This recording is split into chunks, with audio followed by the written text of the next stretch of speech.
forced awake. I know they wrapped you in the warmest chains, and I know they're so hard to break. You only said what you were made to say. I can't imagine how you feel today, now that you're watching as it caves away.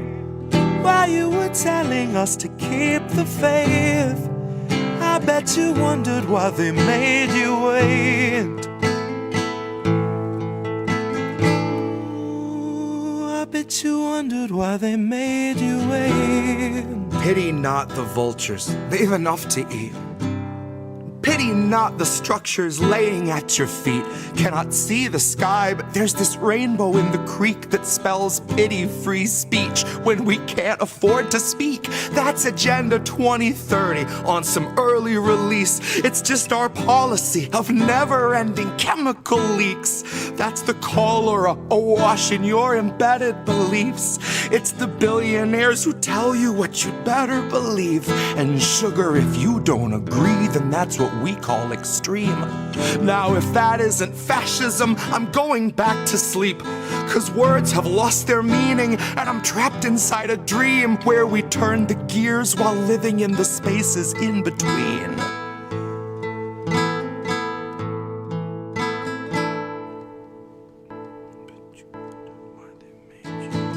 I know you hated being forced awake. I know they wrapped you in the warmest chains, and I know they're so hard to break. You only said what you were made to say. Poor thing. I can't imagine how you feel today, now that you're watching as it caves away. While you were telling us to keep the faith, I bet you wondered why they made you wait. I bet you wondered why they made you wait. My dial doesn't go to delicate. I'm writing for when Biden drops and Madam Zero delegates come stumbling up the podium, square peg in her element, popping OxyContin like they're velaments, laughing as she pawns off all our pensions for Ukrainian development, depleted rounds and cluster bombs, the shit that stunts development, all buried under excrement, accepted as American intelligence. A contradiction in its eloquence. Terms of surrender penned by hands that felt the threat of disconnect, if not dismemberment. Oh, what little proof you have to fake to make a nation love the bomb, change its tune and warp its temperament. Oh, the dues you'll pay for NATO membership. Oh, the things you'll say that no one's ever gonna hear. 'Cause you begged for all the censorship, and now it's finally here. And you're tongueless out of terror and friendless out of fear, and about to turn the wheel with all your loved ones in the gears. And that's how it's been done. 250 years, there's nothing new beneath the sun, and no one trusts their eyes and ears. And scientific breakthroughs must be signed off by your peers, and autonomy's been stalking all our jobs like sickly deer. Well, maybe it's not every job. I should have made that clear, 'cause it seems like it's creative jobs we're seeing disappear. There's an app for writing novels, there's an app for writing hymns. They need people digging trenches, they need people splitting limbs, they need people building fences, keeping other people in.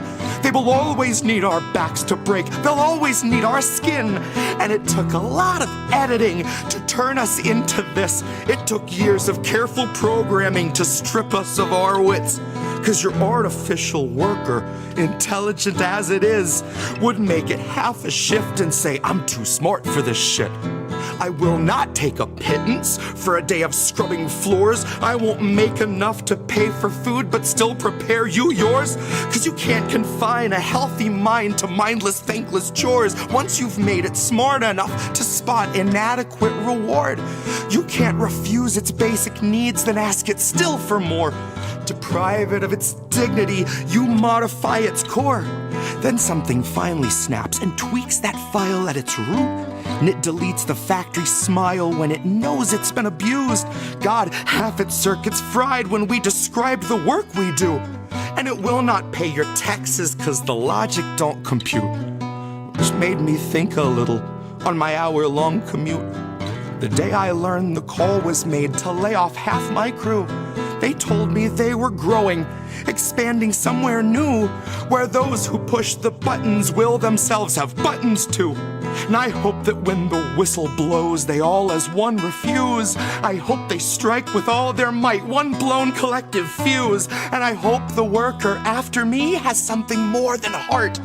I hope they truly know their worth. I hope that they're too smart. I know you hated being forced away. I know they wrapped you in the warmest chains. And I know they're so hard to break. You only said what you were made to say. I can't imagine how you feel today, now that you're watching as it caves away. While you were telling us to keep the faith, I bet you wondered why they made you wait.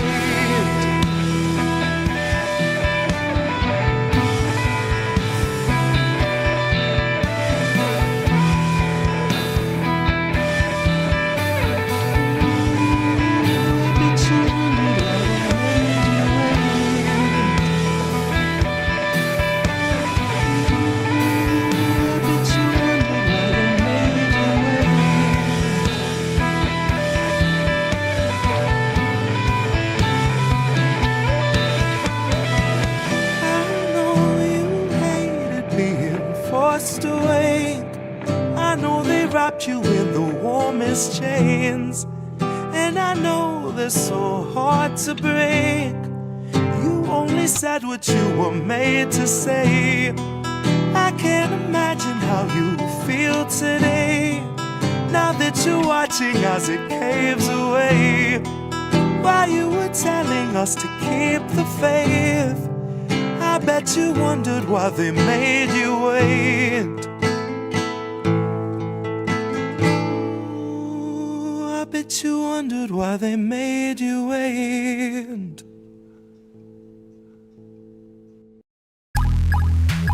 This is absurd. I appreciate your speech. This is absurd. Many people are questioning the victory. But you brought up the topic. I appreciate your speech. Jim, I appreciate your speech. Violating the Statue of Liberty. Violating the Statue of Liberty. Violating the Statue of Liberty.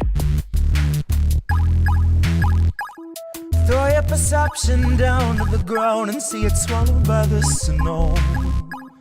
Maybe the open mind is a void where nothing ever really grows. Maybe you're outside and I'm in the confines of what I know. I lost my voice out here, and without it I am never going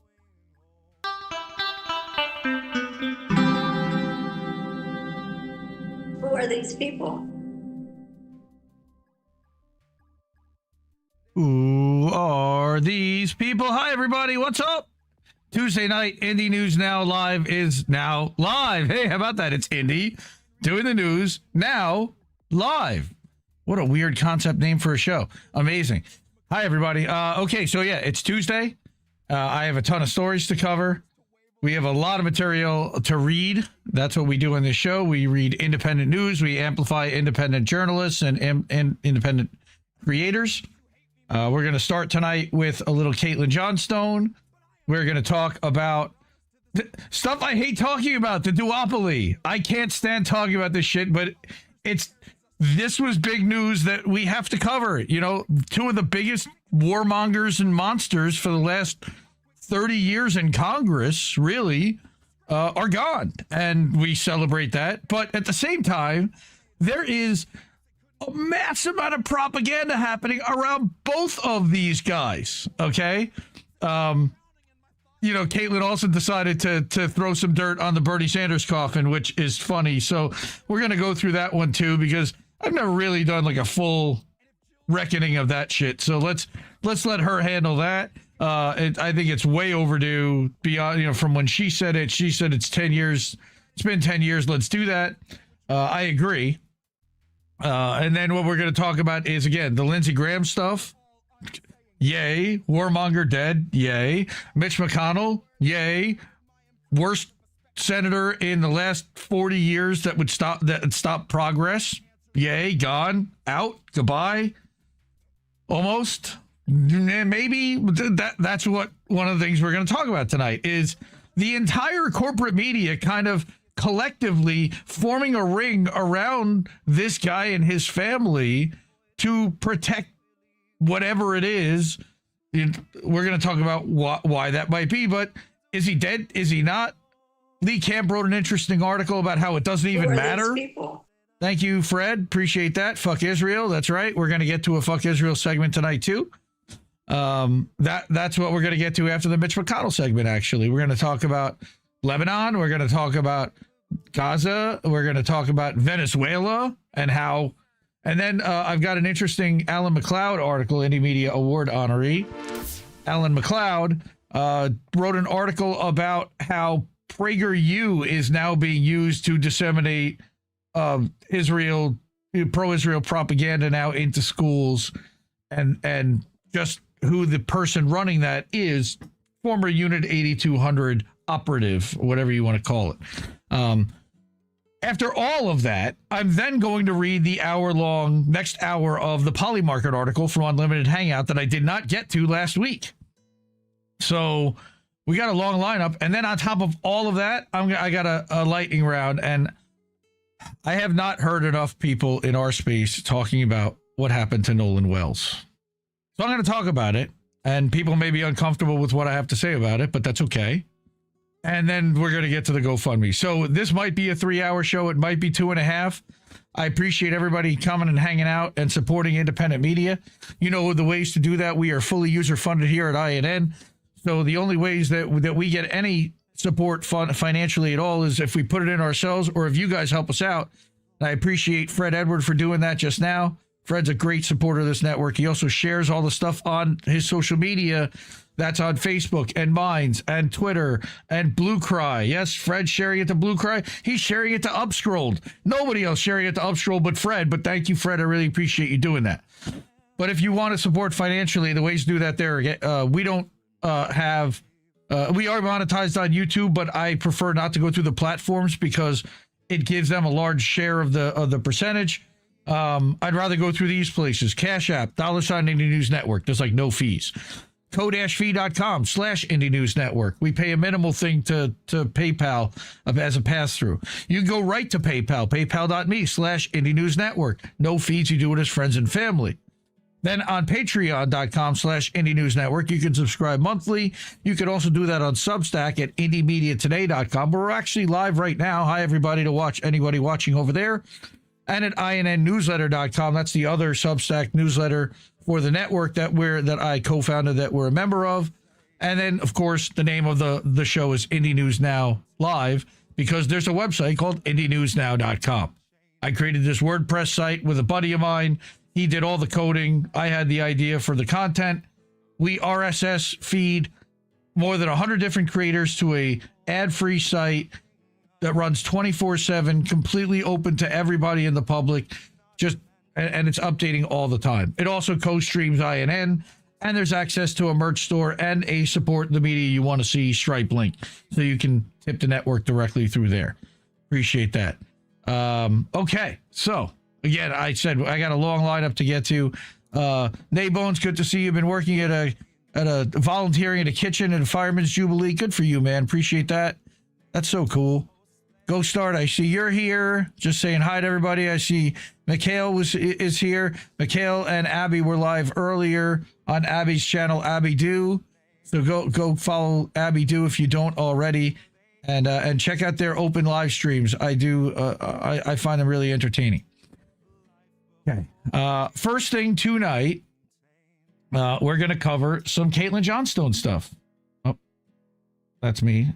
Here we go. Caitlin Johnstone stuff. Okay, wait. Let's go back to me for 1 second, and I'll hide the bookmarks so that we'll have even more space for you to see. Okay. Caitlin Johnstone. Here we go. Caitlin Johnstone. Indie Media Award honoree. First ballot. I mean, she's amazing. Go to IndieMediaAwards.substack.com for the best of the best of the best. And and Caitlin is among them.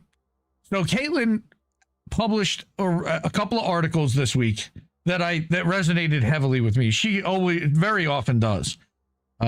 These two stood out, and of course she publishes her articles, but her husband Tim Foley, who's an American, does the audio recordings of her articles. So he'll do a read like I do, only he's deadpan and he's brilliant. I love him.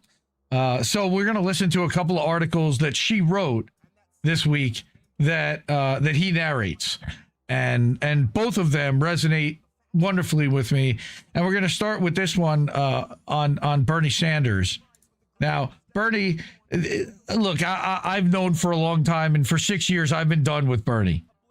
And it's amazing to me that there are so many people that still are bought into the Bernie Sanders narrative, but it's nice to kind of remind those people once in a while of just where we've been and why we feel the way we do. So Caitlin wrote this short article called "It's Been 10 Years. It's Time to Admit Bernie Sanders Was Wrong." And that kind of hurts my heart in a way, because I was a big believer in his movement as well. It got me kind of off the couch and out of shit livery. It was a gateway drug in a way. But I learned quickly that he wasn't really out for us. So what we're going to do is we're going to play the YouTube video for it now. Here we go. It's been 10 years. It's time to admit Bernie Sanders was wrong. Everyone's talking about how progressive Democrat Graham Plattner has been forced to drop out of his Senate race following allegations of sexual assault. Personally, I never paid attention to Plattner's campaign because I long ago stopped taking Democrats seriously. The first clue that Plattner was a shitty person wasn't his military service or his Blackwater stint or his tattoo or the sexual assault stuff. It was that he ran for high office in the U.S. government under one of America's two mainstream parties. That's damning in and of itself. I said this on Twitter today, and some DSA guy told me the best way to make changes in U.S. politics is to work within the Democratic Party to elect left-wing candidates and advance progressive agendas. I said, you guys have been trying that for 10 years with nothing to show for it. I mean, how much longer is it going to take before people admit that the change the party from within strategy isn't working? Do you want another 20 years? Another 50? Do you need to spend the next century watching a handful of vaguely progressive imperialists getting elected to Congress and then getting primaried out by opponents with mountains of special interest funding before you admit that you're not making any meaningful gains? Our planet could be lifeless before then. The Bernie Sanders quote-unquote revolution was 10 years ago. Large factions of the American left took up his call to take over the Democratic Party using primary elections throughout the nation, and ever since then it's been a 2 steps forward, 2 steps back addition of zeros. The people never got President Bernie, and the few progressive gains made on Capitol Hill were either kicked out like Cori Bush and Jamal Bowman, or went full pro-establishment like John Fetterman. The few who stuck around have turned out to be perpetually disappointing empire managers like AOC, who know how to straddle the line between left-wing lip service and status quo swamp monster. It's time to admit that the commies were right, kids. The factions on the so-called far left who've been rejecting electoral politics and calling for real revolution against a system designed to suppress leftward movement have been completely vindicated over the last decade. Oh, I love that. Just inject that shit into my veins right there. Okay, I hate to stop her, but yes, we have been vindicated. Thank you. And by the way, Ghost Star, you would want to listen to her voice. She's adorable, and she's got a cute Aussie accent, and they do a podcast together. But here, let me let her finish. You cannot change the system using a political party that's designed to prevent change. Yes. The Atlantic has an article out by David Brooks titled, "Democrats Became Great by Fighting the Left." And in a sense, this claim is absolutely correct.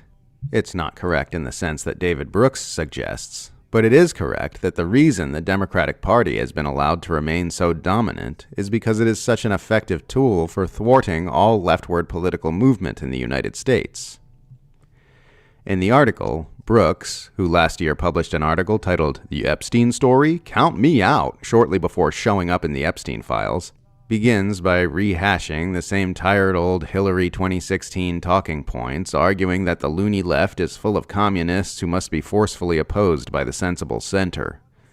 What's more interesting is the brief history lesson that comes later, in which Brooks notes that after World War II, the Democratic Party leadership took action deliberately, quote, in order to block the leftward advance, end quote, towards socialism within its ranks. That's all the Democratic Party has ever existed to do. If it wasn't such a successful tool for suppressing leftward advancement, the party would not be permitted to exist as a mainstream political force by the capitalist oligarchs who run the country. It is the Democratic Party's job to prevent peace, equality, justice, and socialism.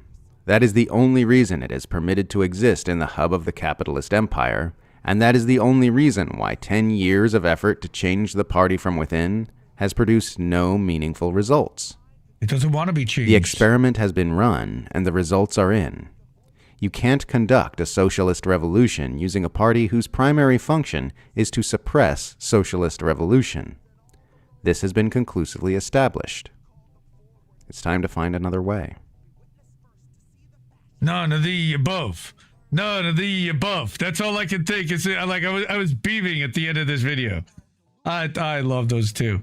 And by the way, you can read this with all receipts and links to other stuff. And, you know, here's Dr. Fishbones with reminding people that Plattner, who I don't even want to talk about, but look at that. Look at how the what do you call it? The pseudo left, the imperialist left, the pro Ukraine left. Okay, they all got behind this guy, and they're doing mental gymnastics because there are a couple of things at play. Now, there definitely was a pro-Israel movement to try to stop this guy because he was speaking out against Israel. But at the same time, he was a complete train wreck, and he undid himself and then resigned, but a Republican would have totally doubled down versus this guy who walked away before he even had a chance to do anything. All right, here's the Atlantic tweet from David Brooks that she talked about. All right, Democrats became great by fighting the left. What a douchebag. David Brooks is the worst. Remember, he created Correct the Record, and I believe he runs Media Matters USA, MMUSA, which it's like a police watchdog of independent media and corporate media. Support Caitlin. I love her to death. Caitlin Johnstone. JONST.ONE. It's all her name. Or you can go just look her up, Caitlin Johnstone on Substack. But I have another one of hers because when we lost Miss Lindsey this week, she's written a ton about Lindsey Graham, and it was nice to be able to celebrate for a few minutes and to smile and to speak badly about the dead. So let's do so. And let's let Tim do so in the same way. Well, at least Lindsey Graham is dead. The only positive thing about the Iran war heating up again is that Lindsey Graham won't be around to enjoy it.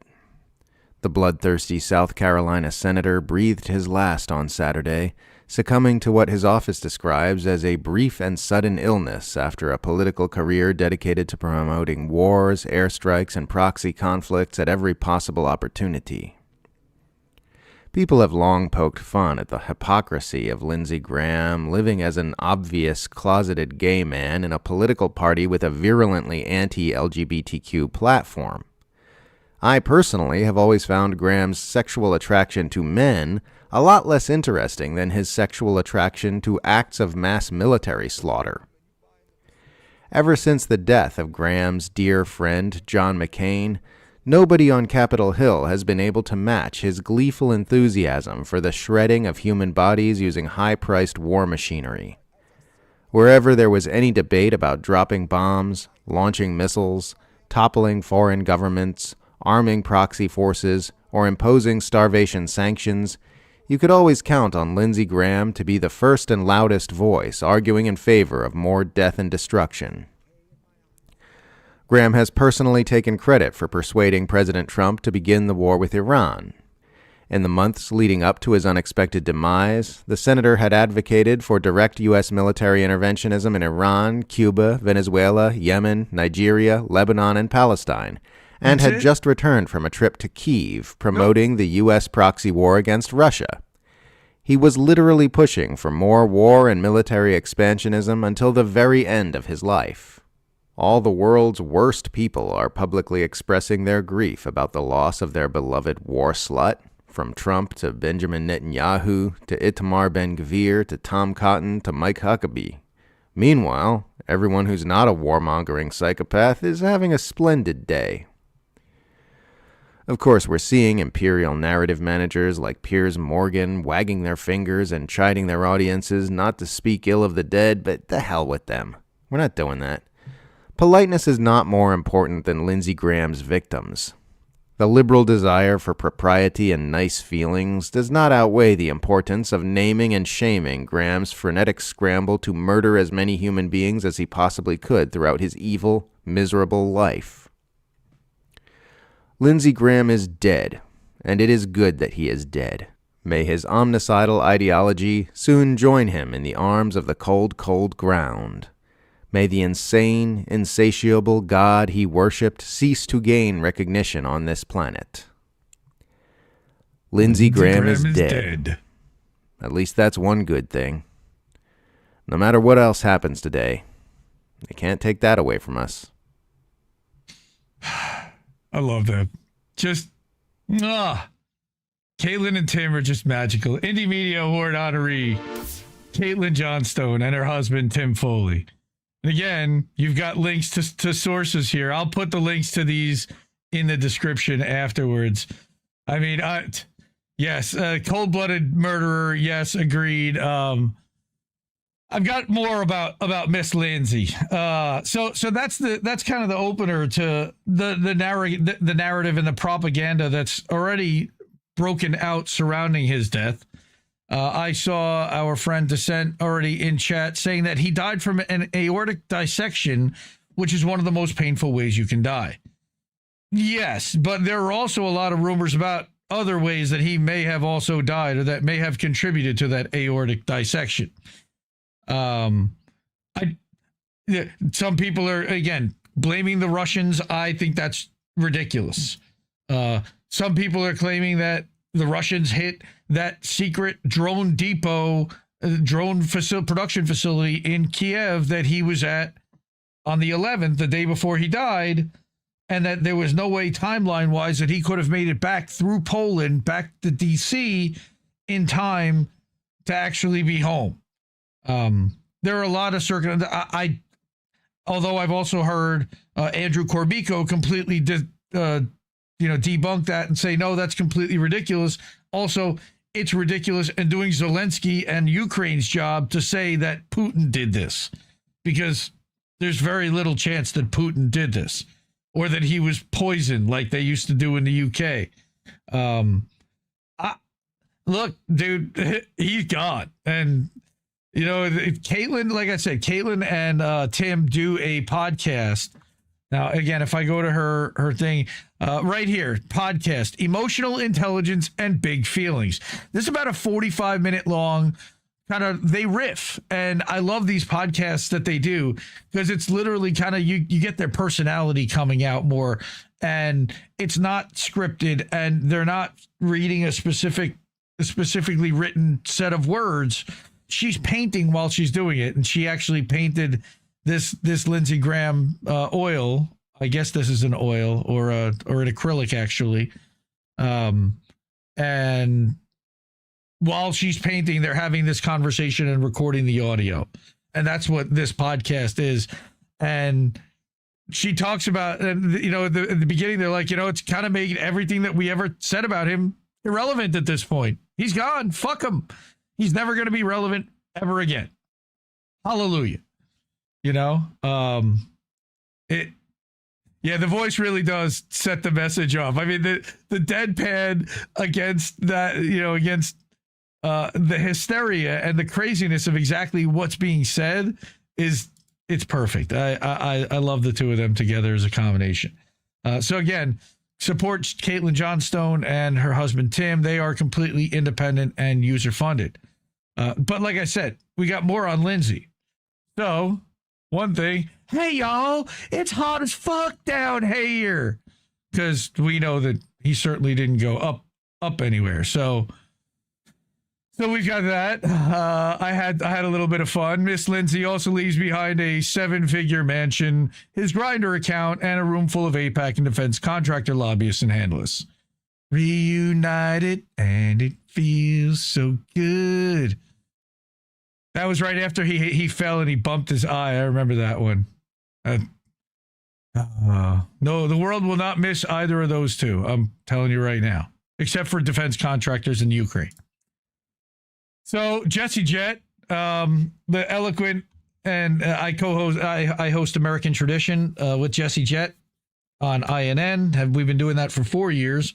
We'll be doing an episode on Thursday night, so join us. It's going to be Trump era hashtags. And he's going to flip some of the songs that had the word Biden in it, or Joe, or Kamala, and he'll take it now and do either Donald, Trump, or J.D. Vance. Kamala, J.D. Vance.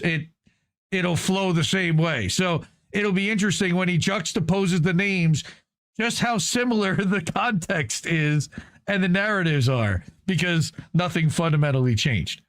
So what Jesse said after hearing of the demise of the senator from South Carolina very suddenly, while my frosted side is pleased to know that Lindsey Graham now inhabits the very hell that he worked so diligently to remodel the earth in the image of, my whole wheat side knows that he'll be replaced by a younger, more media-savvy model of the same fascist pig in perpetuity. Agreed. Eloquent, poetic. Join us on Thursday night, 10 Eastern, 7 Pacific for that. And finally, come on, Mitch McConnell. Oh, what? Lindsey Graham? Hell yeah. Okay, we're going to get a 2 for this week? Maybe. Just maybe. But you're going to have to wait a minute for that. This guy has wrought such heartache and misery on so many for so long. It's okay to revel in that for a minute. And if you got feelings about that, sorry, you're a bad person. If you like that guy and you supported that guy, you're a bad person. Straight up. Sorry. I'm not sorry. So, let's do this. That's the end of that quick, brief, laughing segment. Ha ha ha. Support independent media because we need it more than ever. Everything you saw there was independent. Ways to do that. Cash App, $ Indie News Network, code-v.com/Indie News Network, and it'll pop something up on screen like it did for Fred. PayPal.me/Indie News Network. Do that as friends and family, no fees. Monthly, you can do Patreon.com/Indie News Network. Patreon's remodeling their whole website. I think they're trying to basically catch up to Substack. Now they have something called Quips, which is like notes or tweets or whatever. You're a little bit behind the 8 ball there, Mr. Patreon. You're a little late to the game, but hey, if it works for you and you get people to it, awesome. Also, we're over on Substack, IndieMediaToday.com. We're live right there. And then INNNewsletter.com is the network newsletter. That's we publish a weekly update there. INN News, we've been catching up with previous episodes and clips from INN News. So there's been a bunch of clips that you can see exclusively, well, not exclusive, but ad-free over there, and you can download them to your player or whatever. Also, American Tradition episodes, Boat Smashing into Other Boats is over there. That's our Sunday night show that I do with Reef React show. So, yeah, there's a lot to get over there. And then IndieNewsNow.com. That's our website. That's the name of the show, because all the articles that you see are linked on IndieNewsNow.com, ad-free, 24/7. Okay. Let's get back to, hi, everybody. I don't know what that laugh was, but I'm sure that was scary. Okay. Sorry, I didn't know I had a scary laugh. I disagree, but that's okay. Okay. We're going to get to the Mitch McConnell stuff. Holy crap. So, like I said, we got a 2 for this week. There was reports that Mitch McConnell was on death's door and in the hospital and being wheeled out of his apartment or his house. This has been ongoing now. It's a little weird. And this photo got put out yesterday, and nobody kind of understood exactly why. I think I might understand. I might have a little bit of a better understanding. But this lady, Elaine Chao, we know who she is. That's Mitch's wife. That's Cocaine Mitch and Cocaine Elaine. Elaine Chao somehow got on a plane and flew to China while Mitch was apparently deathly ill in the hospital, gravely ill. Then she returns, hires cleaning crew to replace the carpet and tiles in the home. You're remodeling the house. Your husband's in a... Something's going on here. Then they put this photo out, but the photo is completely suspect in multiple ways. And let's break it down a little bit here. So first off, did you hear? Now, this is not exactly CNN level reporting, but CNN is among the organizations that's covering this all up. So you're not going to get a straight story out of any quote unquote legitimate or mainstream accepted outlet, because they'll end up canceling whoever reports the story out of line. They're trying to form a narrative here, and anybody that steps outside the narrative is going to end up canceled and frozen out of the discussion. But this lady, Casey, says, breaking, my cardiologist sister lives next door to Mitch McConnell. Maybe, maybe not. I don't see what, I mean, clearly there is motivation because it's clout and whatever to lie. You got 5.4 million views, but if you're going to put out a statement like that, you better be pretty freaking sure. She confirms he's dead. He coded at his house. Paramedics never got a pulse back. He's stored in a cooler at a local mortuary. All right. Apparently, they made close friends and relatives sign NDAs. If you think I'm lying, just show us Mitch McConnell. Show proof of life with today's newspaper, or we all know he's dead. So, again, in that context, that somebody here demanded that they see proof of life, they provided quote unquote proof of life. Except there's a lot wrong with this photo. It's obviously AI. So, this person, who may or may not be correct, again, this is all about, now part of this whole study is in the propaganda around, why are we lying about what's going on with this guy? Why are we making up stories about what's really going on? Well, and we're going to get to exactly what the motivation might be for kicking that can down the road and delaying it just until a couple weeks from now. So this person, again, states that Mitch McConnell is dead, and this proof of life video was a rushed through draft. The newspaper is AI and doesn't exist. It actually does exist. He's wearing jeans in a hospital bed. Completely suspect. His hand is operating a computer mouse. Also weird, the way he's gripping and clutching the newspaper. Agreed.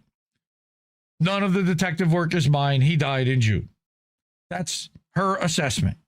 Okay? And then there's this lady that posts this about remodeling the home. What do you mean? You got some receipts? Well, here's the New Republic and Daily Beast showing that, yes, they apparently started remodeling while he was in the hospital. Okay. Now, again, I don't know if this was actually in real time or if this was the last time he was in the hospital. I'm seeing so I said only this came from the most partisan liberal regs I initially noticed. But every story these days is hyper-partisan. You have to take information of facts and dates, times, and locations, sort it from the agenda of the people publishing it. So, maybe, maybe not. All right, now, next. It's crazy to me that so many news outlets are just accepting that his proof of life photo is proof of life without questioning the very real issues with it. I need video evidence and a doctor's report. This is nonsense. They're all taking this same image, running with it, and running with the same AP, Reuters narrative, press wire nonsense. Bullshit. All within minutes to hours of this thing being put out. Absolute cover story going on. All right.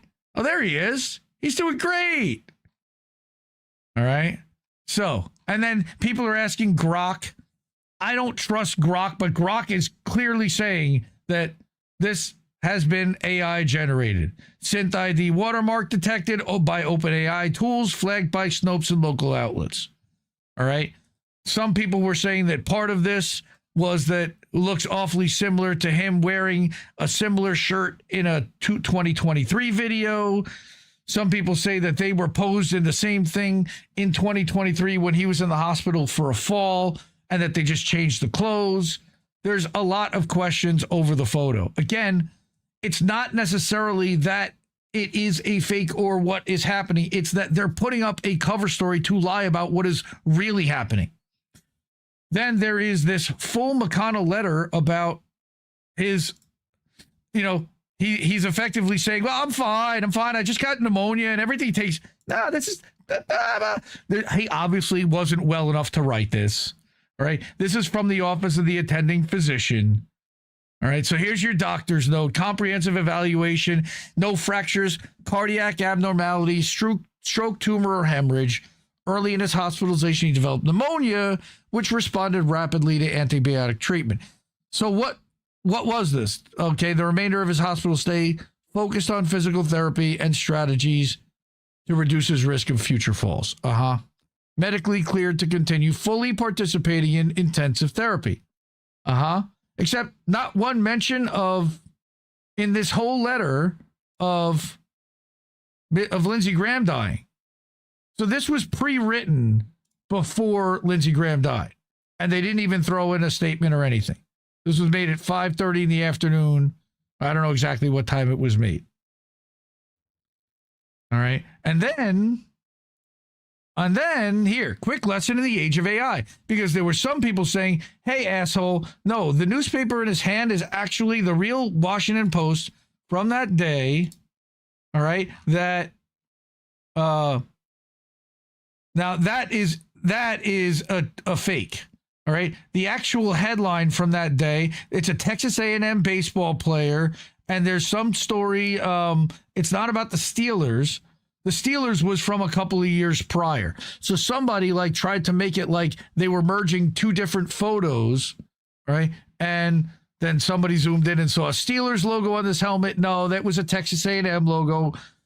I think a lot of people trying to debunk stuff in the AI that wasn't necessarily there. There was another thing here too. I think I've got it in here maybe. It was this lady. So she says this is her taking this picture in March. Then she said this is that newspaper that Mitch was holding. She then told Grok to replace that with this one. This is the actual article. Noskova claims title in all Czech showdown is what that says. You can clearly read the headline and you can read the lines. All right. And that is, again, what the photo of that day's paper that she uploaded and said, put that in my hand and replace it with that. So she's showing that, all right, the trust but verify in the AI era, even proof of life isn't automatically proof anymore. All right. The picture of the photo of someone holding today's newspaper is no longer unquestionable proof of when that photo was taken. So then we get to this guy. All right. A lot of people are asking, why hide McConnell's state? Not like a Dem would win the special election. Well, if McConnell vacated before August 3rd cutoff, it'd be a special election and anyone can register as an independent, including Thomas Massie, which would split the Republican vote, giving him or maybe even the Dem the chance at plurality. But if McConnell's seat isn't vacated before the 3rd by legally stepping down or a signed death certificate, then it's too close to the next election and rules prevent a special election, which bars any new registrations at this point. With Elaine Chao having traveled to China after he was hospitalized, the next of kin wouldn't be available to sign off, and so the bar for ending life support would be extremely high. It would require both full brainstem death, which isn't present in some patients who are never coming back. So all they have to do is drag their feet till August 3rd, then tell you that he didn't make it. and in turn block Massey from disrupting an otherwise safe Republican seat. Just like that fucking old turtle would have wanted. Now, again, I saw stuff debunking this even, saying that until August 3rd, while it would be a special election, there would also be a temporary appointment, and that would be by Bashir, who's a Democratic governor. He said he would appoint a Democrat. But here's another thing. Yeah, during a special election, state parties select their candidates. Independents can still file even after a normal deadline. Republican turnout is low during special elections. Massey could run for this seat, which could sell it Republican votes. I don't get that. It's too late for him to run as independent in a normal election, but not in a special election. He may not win, but a small Republican turnout and a split vote could get a long shot to the Dems. Because this guy's a Dem simp. It's not going to help the Dems. They're going to make sure that a Republican wins that seat. But Village Crazy Lady Mel, who I do like, had this to say. So basically, Mitch McConnell is a vegetable on life support in the hospital right now. And because his wife fled to China, there's no one with power of attorney to pull the plug or give up his seat. Which is likely by design, because if the seat were vacated before August 3rd, the election would become a special election, which would allow Thomas Massey to run as an independent and potentially win. And the entire Republican Party is going along with this sick charade because they're wholly owned by a foreign country who views Thomas Massey as a serious threat to power. Not exactly, no. I disagree with some of that. I don't think that they want to see Thomas Massey in the Senate because they want to have as much control as possible. He's not a serious threat to their power. He's an inconvenience that would have to be dealt with and handled and kept under leash as best they could. And I think that he's mostly done that. He's a demole. He's part of the establishment. He's been around for quite a while. They know who this guy is. And he's already been a Republican. He's part of the party. Guess what? Party's going to exist past Trump. What they're doing is they're setting him up to be a savior on one side of their party, which is sad to see. And people are falling for it. It's all part of the same machinery. So, but again, the most interesting thing is that the narrative management, the strip of photos here that I grabbed, it was someone who said it was just interesting to see all of the newspapers all doing the same thing and printing the same thing. I don't know what happened to it. Where they're going effectively with the same headline and the same photo. Here it is. I think, why is this? Here it is. Hey, there's the turtle. Oh, and then there was this whole other thing about, there was a fake congressman and he triggered a lot of people. Apparently people don't know that this account is fake. And it's, I just had a 20-minute conversation with Mitch McConnell and it made people big mad all over the place. And as it turns out, it was a complete, it was a parody. So very funny stuff. And hopefully we'll get resolution on this soon. It is absolutely like the Republicans to stonewall, to obfuscate, to completely lie to everyone about what's actually happening. And it'll be interesting to see how this all plays out over the next 3 weeks. I mean, August 3rd is not around the corner. I mean, it is, but still, you're talking like 20 days more that they have to continue this charade. And people are going to continue to ask questions. The story isn't going away. So I don't know how they're going to keep this under wraps for another 20 days and run this clock out. Because clearly they aren't trying. That's what they're trying to do. It's the only reason for them not actually announcing this. Okay. So Massey's not interested. Also, the temp is up in January. Maybe not.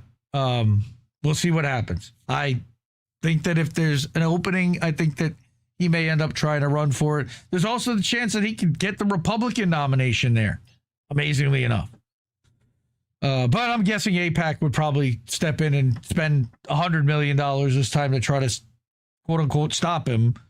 But look what they got in his House race. You know, they got Ed Gallerin now, and he's going to do whatever Israel wants. They completely own his ass.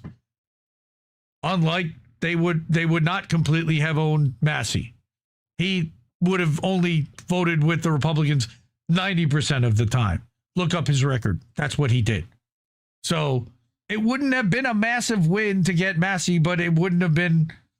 It would certainly not have been a loss to a point. I mean, they're all bought, paid, corrupt scumbags, honestly, including Massey. Sorry and not sorry. None of the above means none of the above. All right. Support independent media because we need it more than ever. Ways to do that are up there on that board. You know how to do it. Cash App, $ Indie News Network. Go-fee.com/Indie News Network. And then we got paypal.me/Indie News Network. We got the Substacks, IndieMediaToday.com, INNewsletter.com. And then we've got also, what are we going to do? Patreon.com/Indie News Network. And finally, we're going to do IndieNewsNow.com. That's the website. That's the name of the show. Because a lot of the articles you're seeing come from IndieNewsNow.com, or are linked there at least. Completely ad-free, runs 24/7. You can also get INN merch there and tip the network through a Stripe link. So thank you for everyone that does that. Okay, we got to get to Fuck Israel so that I can get to the Whitney Webb stuff. So we're going to kind of go through this somewhat quickly, although the Alan McLeod article may take a little bit. Okay, so we're going to talk about, reminder that this didn't start in October 7th, 2023. It didn't start in 1967. It didn't start in 1948. We're going to go all the way back to the Conference of Zionists from 1899. And that's where we're going to start. We're also going to listen to this harrowing, crazy video from this woman who actually was part of the Gaza Humanitarian Foundation and then became like a whistleblower and flipped. She was one of the people that testified in front of Congress with Anthony Albanese, I believe is his name. That no, that's not his name. It's the other guy who was with the humanitarian. His name's Anthony. I can't remember his last name. Someone will put it in chat and remind me. All right, and then PragerU, honeypot operation going on where they're trying to take over textbooks and education in America. And in a similar way that Ghislaine Maxwell's father had controlled textbooks and education through McGraw-Hill textbooks, now PragerU is trying to become the textbook of record. And then finally, we're going to talk about Venezuela and the IDF being in Venezuela and the problems that brings with it. So let's get to it. All right. Bearing witness, Robina Qureshi. I like her stuff. I brought some of her articles before. She's reminding us that back on June 20th, 1899, in the New York Times, Conference of Zionists declared its intention to colonize Palestine. So tell me again how this occupation is, screech about October 7th, 2023.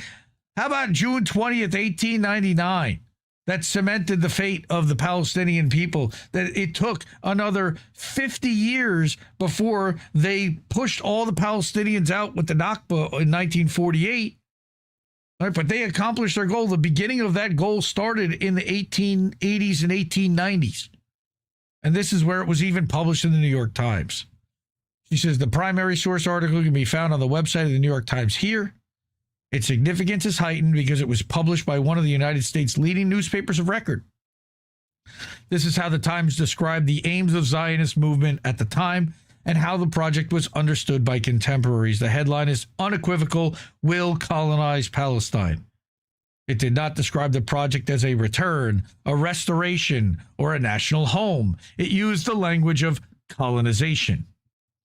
Plans are discussed for the establishment of a Jewish colony in Palestine and raising funds to establish the colony and college. This article treats Palestine as an established place, which a lot of the Zionists like to screech it never existed. It did. Here's proof. It repeatedly refers to Palestine, the Palestinian coast, and the railway between Jaffa and Jerusalem. There is no suggestion that Palestine was invented or an empty land. It is recognized an inhabited territory under Ottoman rule. The report shows that this was an organized political project.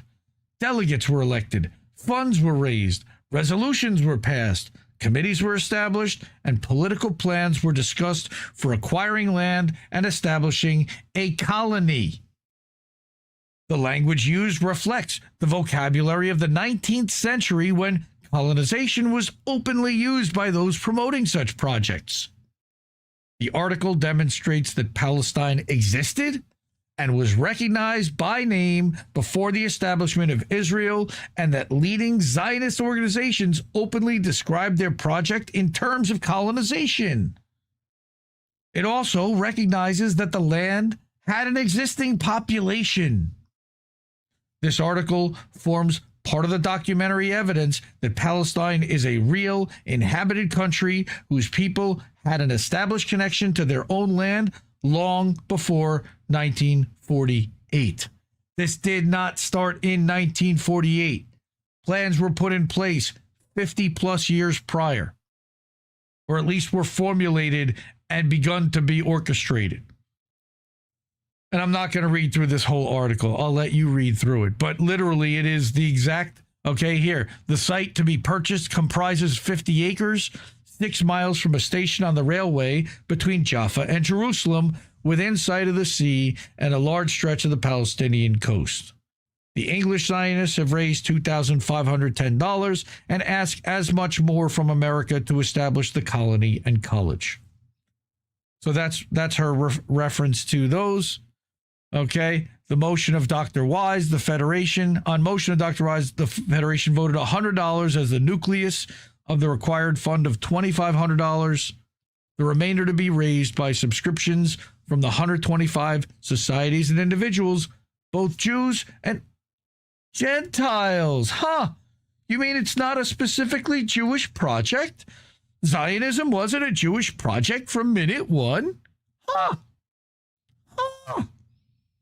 Interesting. Publish and circulate lectures of well-known men in Yiddish, German, and English.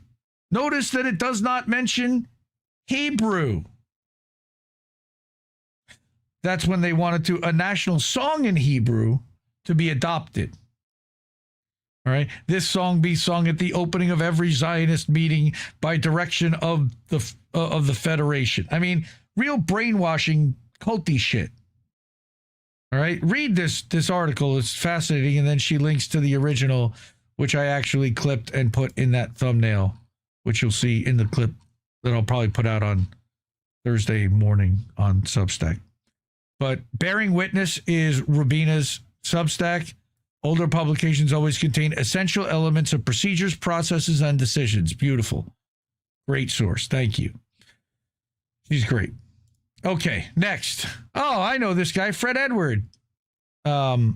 He's in chat right now. Our brother, friend of the show, supported the show with a $5 tip earlier. Really appreciate it. Okay, Maduro is in a Brooklyn prison cell, and IDF terrorists are in Venezuela posing with Delcy Rodriguez. It's disgusting. Now, I will say one thing. You know, we covered a couple weeks ago that there was two really bad earthquakes in Venezuela that destroyed a good portion of the country. A corridor right along the San Sebastian Fault, and the airport has now been occupied by the United States military. And remember, there's a full blockade going on, and only ships and aid that America allows in is able to get in. And they're keeping everyone else that might want to help out, but they're allowing Israel to come in. So, you're Delcy Rodriguez. Your economy is collapsing. Your citizens are buried under rubble still and trying to dig out. And here's Trump saying, well, the Israelis will come in and help. Do you say no, and do you leave your people to suffer? Or do you take the help and do the smile and pose with gritted teeth and and help the people survive this disaster. I can't even imagine the mental gymnastics she's got to do to rationalize this to herself, but at the same time, completely between a rock and a hard place. Do you want to save your country, or do you want to watch it completely collapse? Because they don't have any heavy equipment. They don't have anything coming in. I mean, we reported that 5 days after the earthquake that they still didn't have any word on temporary housing. And this was government housing they were living in that collapsed. It's a real problem. Yes, that is sadly Delcy at the back of this table. All right. Goddamn. Yeah, they put her between a rock and a hard place. And no, I don't think that the earthquake was caused. I think that it was sitting on a fault line, and that actually naturally happens. But just as a reminder, again, so I brought an article from our friend The Dissident, who is a co-founder of INN. I include all his articles every week in the weekly update, links to them. So if you click on the weekly update for the INN newsletter, you'll be able to see them there and on the interactive one. But he took the same photo. Israel uses the Venezuelan earthquake to gain influence in the country. Israel is using the earthquake in Venezuela to gain influence. It's parasitic. All right. Israel's used the earthquake in Venezuela to gain influence in hopes that it will move the country towards an Israel-friendly puppet state in South America. Venezuela Analysis had a big report on it. All right, the IDF indicated that its engineering personnel delivered a national rehabilitation plan to the Venezuelan government. Photos published on social media showed Brigadier General Elad Edri, Chief of Staff of the IDF Home Front Command, presenting a slideshow titled Project for the Reconstruction of the Future with Venezuelan and Israeli flags. Okay. The real goal behind this humanitarian stunt from Israel, however, is to gain influence, a country in Venezuela, a country which once stood in solidarity with Palestinians and cut off diplomatic ties to Israel. Quote, you're doing something unique. You're restoring both ruins and ties. You're showing the residents of Venezuela, as well as the Venezuelan government, the true face of Israel, says the worst war criminal wanted for murdering Palestinian babies with bombs. That's what he told the Israeli delegation in Caracas. What you're doing now is going to a country that cut ties nearly 20 years ago, and you're proving how good it is to be tied to Israel. You mean the mafia don that nobody else is going to allow in except you fucking clowns in order to make it look like you're the only ones that'll help? As JFeed noted, quote, Netanyahu praised the dual nature of the deployment during his address, noting that the soldiers are completing a rare strategic objective by assisting an estranged government. The deployment represents a landmark moment in international diplomacy, given the long history of fractured geopolitical relations between Jerusalem and Caracas. Israel has sent rescue and aid delegations to countless nations worldwide over the years, but this deployment enters a territory that cut off all formal bilateral interactions nearly 20 years ago. Why? Because you occupy the Palestinian people and they were showing solidarity. And now you've had their leader kidnapped that showed that solidarity. And after an earthquake and a natural disaster and a blockade, now you've leveraged yourself into the position where nobody else can even bring aid in, and you have to rely on whoever the United States allows in. Fucking disgusting. Fuck Israel. All right? You're proving how good it is to be in contact with Israel. Fuck that dude. All right. Israel supported the U.S. regime change operation against Venezuelan President Maduro, go figure, due to his support for the Palestinian cause, and hoped he would be replaced by Israeli puppet leader Maria Corina Machado. I don't know if she's really an Israeli puppet leader. She's Israeli funded, but she's not a puppet leader in Israel. The Likud-friendly outlet Israel Hayom, now her party did make a deal with Likud, wrote before the kidnapping of Maduro, since Hugo Chavez's rise to power, Venezuela has been one of the most hostile countries to Israel and Zionism in Latin America, noting that he severed diplomatic relations with Israel during Occupation Cast Lead in 2009, accused Israel of genocide against the Palestinian people, like he wouldn't now, and compared its policies to Nazi conduct, like he wouldn't now, adding that his successor, Maduro, continued the anti-Israeli line with even more intensity. This was Chavez initially. Thus, Venezuela, which previously maintained warm relations with Israel and even purchased security technologies from it, became a center of hostile propaganda towards Zionism. Not propaganda, but actual news and skepticism for a healthy reason. Machado, on the other hand, the outlet noted, promised to change her country's attitude toward Israel from one extreme to another and doesn't hide her sympathy toward us. In recent years, she spoke about her intention to establish Venezuela's embassy location in Jerusalem and stood with the Jewish state. No, with the Zionist state, you fucking scumbags. After the October 7th prison riot, after you've been imprisoning them for 75 years, while Maduro supported Hamas, because when people are occupied, resistance is justified. And Maduro had sanctions against him from the United States and knew what it's like. Machado promised to the paper that after the regime change operation, quote, Venezuela will be Israel's closest ally in Latin America. Regime change operation is exactly what they did. In 2020, of course, Maria Corina Machado signed an inter-party agreement with Likud, promising to forge an alliance between our two parties to cooperate on political, ideological, and social matters, as well as advancing cooperation on issues related to strategy, geopolitics, security, among others, in order to create an operational partnership. She should have been thrown in jail for this, because Maduro certainly had no interest in doing that. And I don't understand how she was allowed to continue. Okay, because that's literally being a traitor. You're going up against people that he considers to be enemies, that were funding subversive operatives within the country. All right, so with Trump not installing Machado as president, instead making a deal with Delcy, Israel now hopes sending an Israeli delegation to help with the earthquake will help make Delcy make the same deal with Israel. All right, that it knew that Machado was going to, cementing Israeli influence in another South American country. And they're talking about the Isaac Accords, which is the sequel to the Abraham Accords, where they're effectively trying to take over influence throughout the entire southern hemisphere, or at least in all of South America, country by country by country. Once they have Venezuela, Brazil is the only large country that is not incredibly rabidly pro-Zionist in South America, now that they've gotten rid of Pedro Castillo in Peru, and they got rid of the guy in Colombia, Gustavo Petro.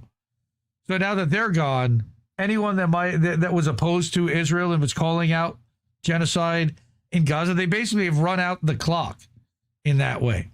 So that's our friend the dissident talking about just how disgusting what happened in Venezuela was, and how Israel is leveraging the fact that they're connected to Trump and to the United States, who's blockading and sanctioning anybody from getting in that they're not allowing in explicitly to help with relief aid.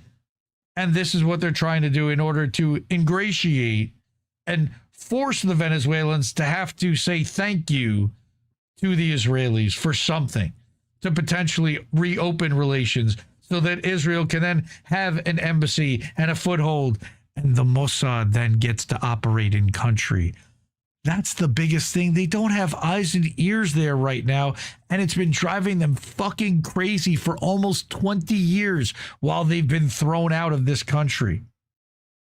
Yeah, Trump's expected to blame Maduro for the 2020 election. Okay, it's bullshit. I mean, you don't need any foreign subversives to rig the 2020 election. There were plenty of people that rigged it, especially here. Allegedly. So fuck Israel. Next, I did want to talk about this. Holy shit. This was really nightmarish and hellish.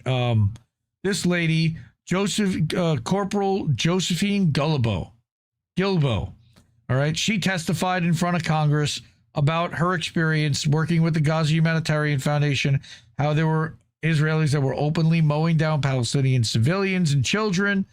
But now she hears another thing that you guys need to hear. It's from one of the family members in Gaza that I have been helping. And yesterday, the Israeli government literally evaporated a man in front of him. And the only pieces left were like the size of like a small bird, and it splattered all over his clothes. Like, how do you even grasp that situation? How do you even respond to something like that? How do you even process the reality that this is still happening? That we have not been able to stop it. That it's actually like expanding into other countries, just as, you know, everyone predicted it would.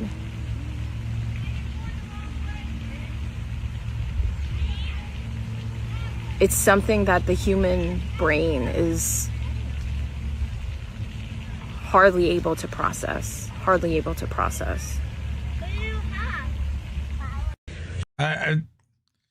Evaporating people, turning them to literal spots of goo on somebody else's shirt.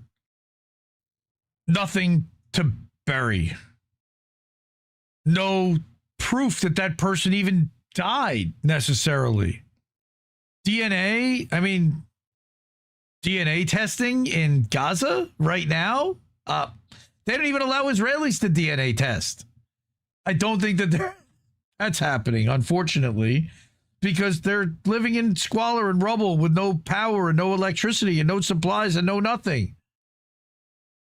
And now they're using these weapons. Now, it could be white phosphorus. It could be some kind of thermobaric weapon.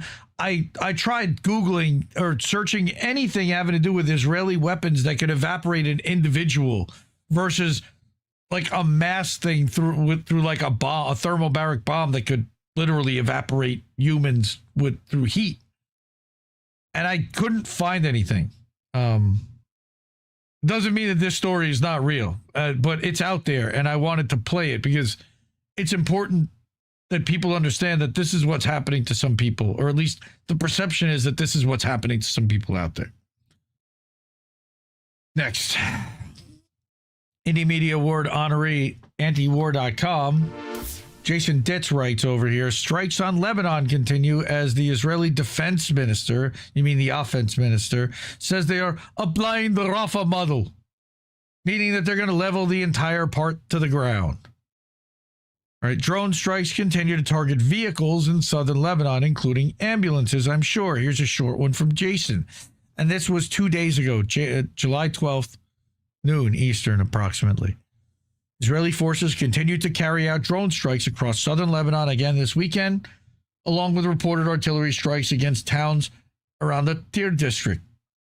At least one person was reported killed in incidents and several others wounded. At least one.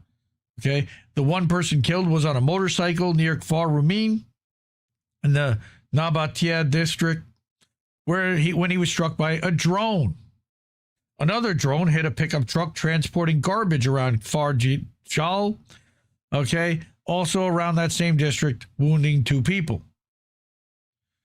Other incidents were reported in Al-Mansuri in Tyr district, wounding as many as 4, though details are still emerging on that matter. Like, they're hitting multiple areas at once. And all this they're claiming is Hezbollah.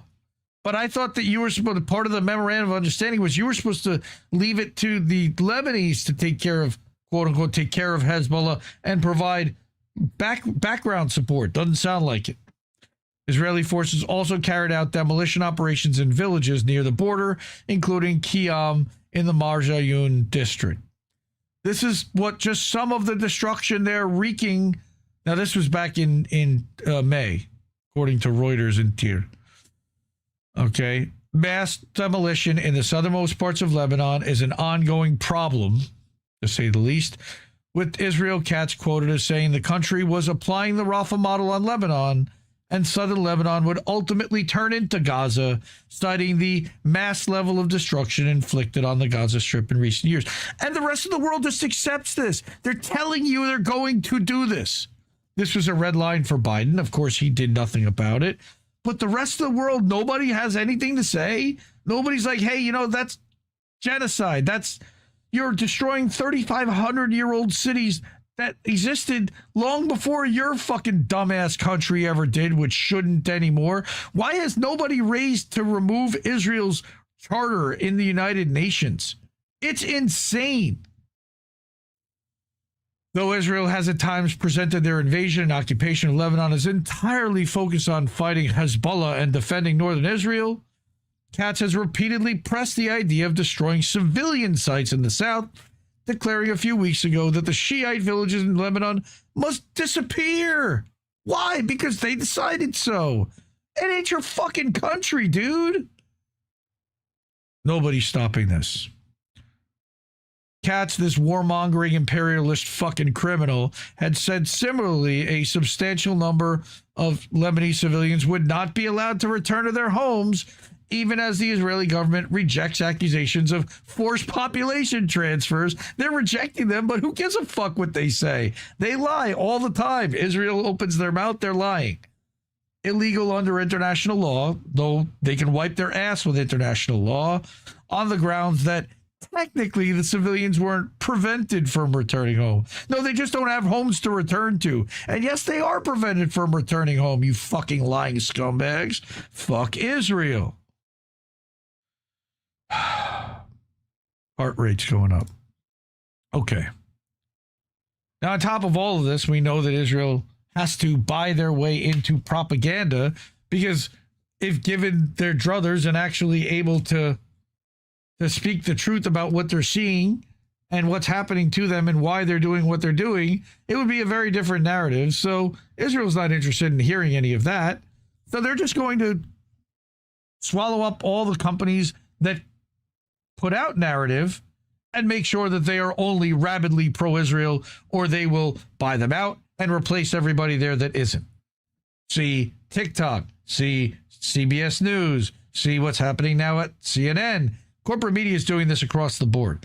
So there will be nobody in corporate news, in corporate media, that is not rabidly pro-Zionist. This is what they've been trying to do now for a while, and they've been successful at it. But on top of all of that, they want to go after the kids. And they've always been going after the hearts and minds of the kids and get them early, get them while they're young, and brainwash them into believing that this colonial project where we're murdering people is actually a good thing. How are we doing this? Well, we've got a Unit 8200 Israeli spy behind the PragerU plan to rewrite American education to indoctrinate children. Now, I believe Dissent in Blue might have done an article about something like this using PragerU. This is Indie Media Award honoree Alan McLeod in Indie Media Award honoree Mint Press News. Okay. Alan is a regular columnist over there. Support him and support Mint Press. PragerU is trying to take over American schools. The right-wing pseudo-educational group is now an official educational partner in at least 10 states and blitzes children with highly questionable messaging on race, history, and politics. And even more concerning, PragerU is led by a former quote-unquote Israeli spy, Marissa Straight, who has stated she uses the tactics and techniques honed by IDF military intelligence on the American people. Straight up admits it. She's playing the same role as Barry Weiss is playing, head propagandist in chief. Straight's company is involved in a big money operation targeting children with neocon, pro-war, pro-business, pro-Israel messaging, attempting to indoctrinate them at their youngest and most impressionable age. My guess is they're also going to partner with Turning Point USA at some point, because they're all aligned ideologically. Mint Press now explores this increasingly powerful group with ambitions to completely overhaul the American educational system. Frightening. Brainwash. Leave our kids. Hey, Douchebags, Zios, leave our kids alone. You've probably seen a PragerU video. An estimated 1 in 3 Americans already have. The billionaire-funded media machine is a powerful force on the American right, providing highly produced conservative content, attempting to push U.S. politics and society rightwards. Recently, however, PragerU has set its sights on children and is seeking to hijack the American education system. Since 2023, it's signed deals with 10 states: Alaska, Arizona, Florida, Idaho, Louisiana, Montana, Oklahoma, South Carolina, Texas, and Utah to become an official education partner, supplying books, like I said, textbooks, videos, and other content to schools across the United States. We'll provide the curriculum, you provide the students, and it'll be a beautiful merger. Students in New Hampshire, meanwhile, can earn credits by completing online PragerU courses. Oh my God. Get stupider by watching these courses online and get college credit for it. And with PragerU Español, it has plans to expand into Latin America as well. Frightening. This is all, by the way, Christian Zionism. Florida was the trailblazer in this phenomenon. People ask me why I wouldn't want to move to Florida, because their school system sucks balls because of shit like this. As part of his Stop Woke Act, a bill that sought to eradicate liberal ideology from public life, Governor Ron DeSanctimonious partnered with the organization, with the organization PragerU, identifying it as one that aligned with the state's revised civics and government standards. I wonder how much they put into his campaign coffers, by the way. PragerU now provides ultra-conservative American values messaging for use in grades K through 12. Bullshit. Brainwashing. You know, this is fascism sold as patriotism. Florida's post-Stop Woke Act curriculum now requires middle school teachers to instruct students on the benefits of slavery for Black Americans, including that slaves developed skills which in some instances could be applied for personal benefit. They're talking about pro athletes today that because they were engineered, they were literally eugenicized to only allow the strongest to survive. Well, that now has benefits because now there's a ton of pro athletes today. Holy shit. It's also rewritten the 1920 Ocoee Massacre, a pogrom that saw a white mob kill dozens of Black residents and permanently ethnically cleanse the Florida town of its Black population, an act of violence perpetrated against and by African Americans. Holy shit.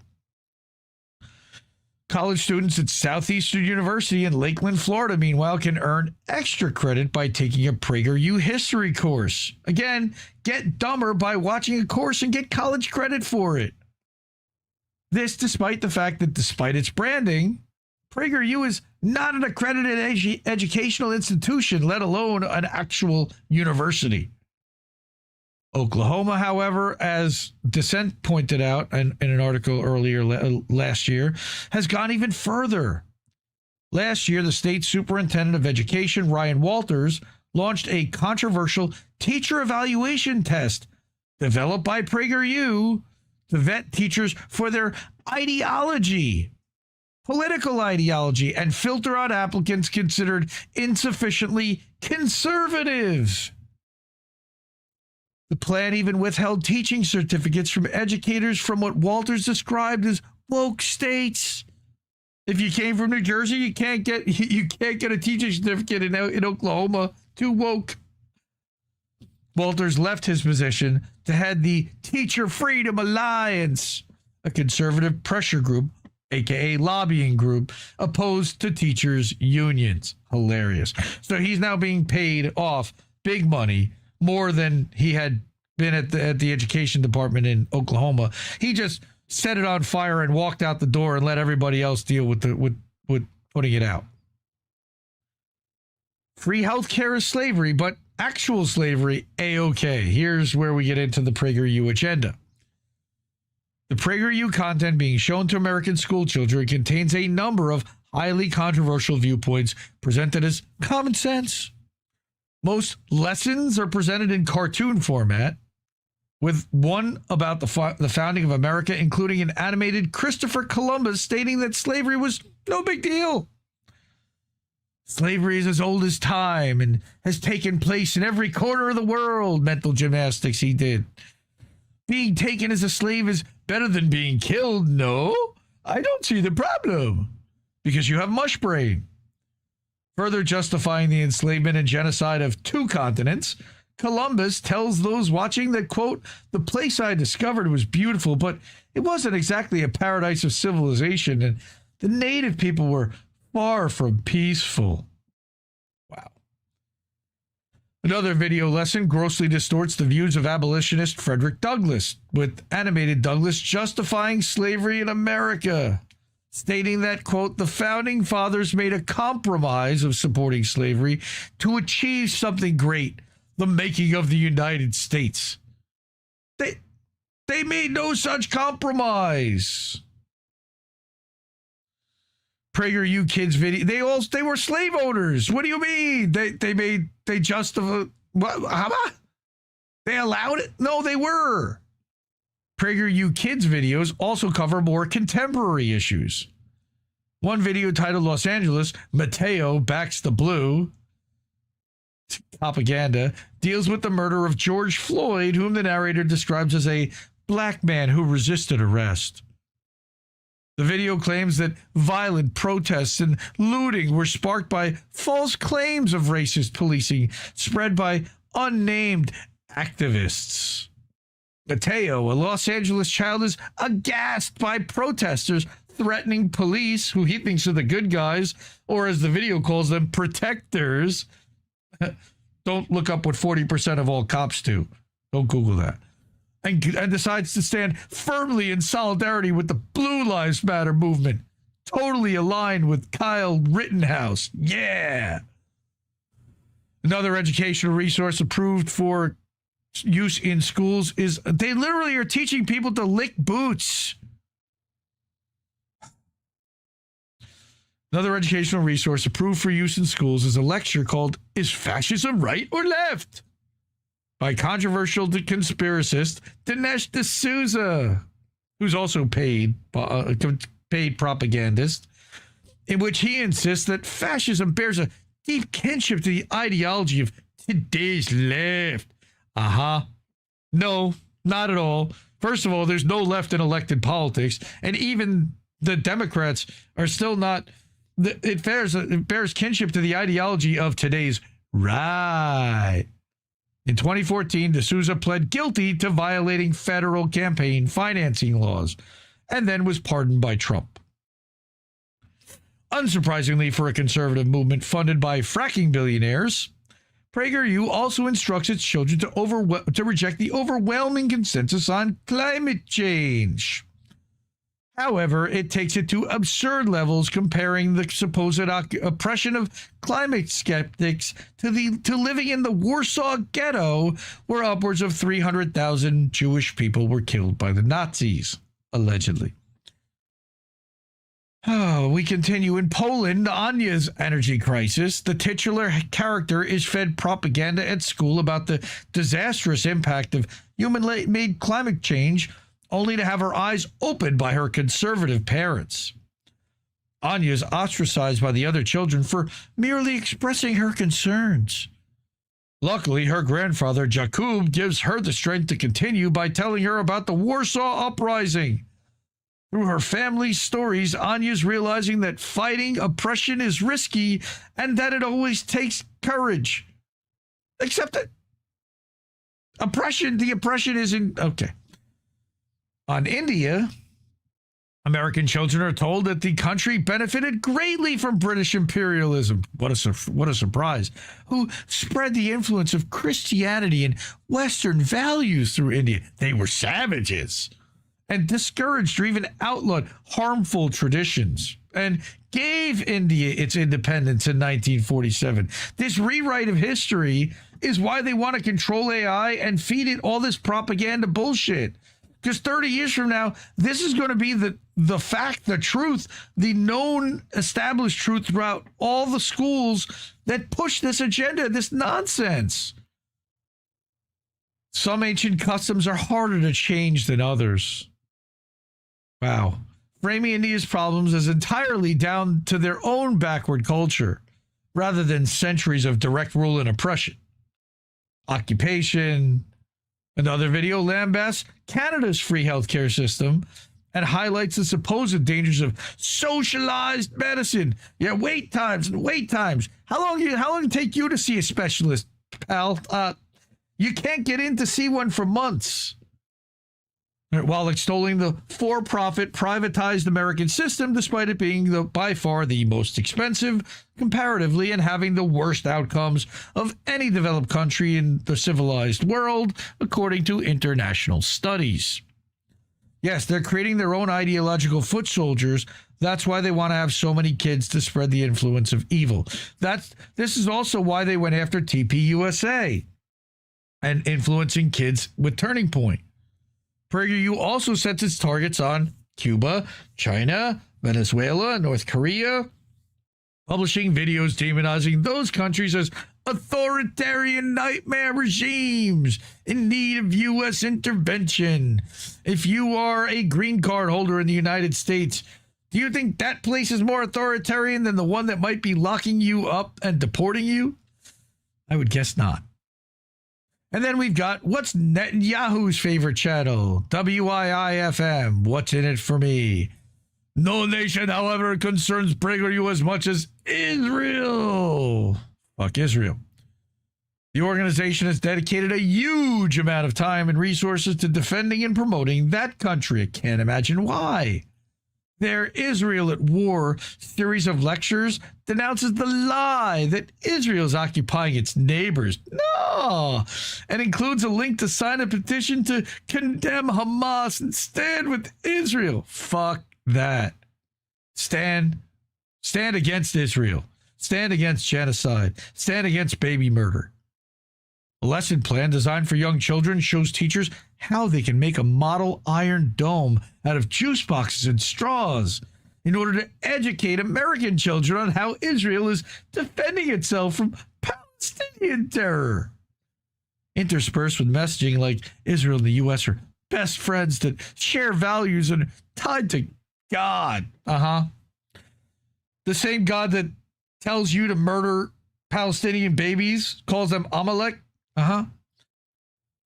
Another video explaining the current crisis in the region to older children claims that, like the United States, Israel is a nation of immigrants, which prides itself on its freedoms for all citizens, not the ones that they don't give citizenship to, no matter their religion, ethnicity, or race. And uniquely, Israel is the only country in the Middle East that does not oppress its minority populations.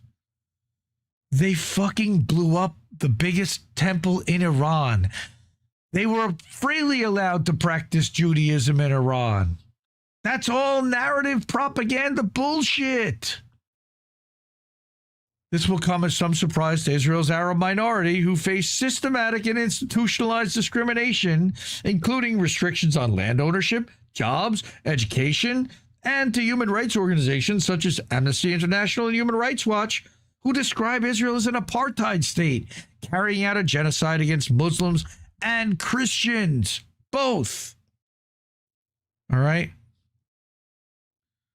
PragerU, however, frames Israel as the victim. Of course, Israel loves to frame themselves as the victim.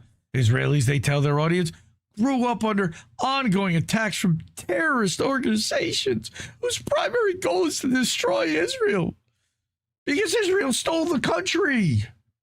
On many occasions, it continues, Israel sought peace with surrounding countries after they had already blown them up and attacked them and sought to destabilize their countries, like Syria, where they placed in a spy that ended up working his way up through the ranks of Syrian government.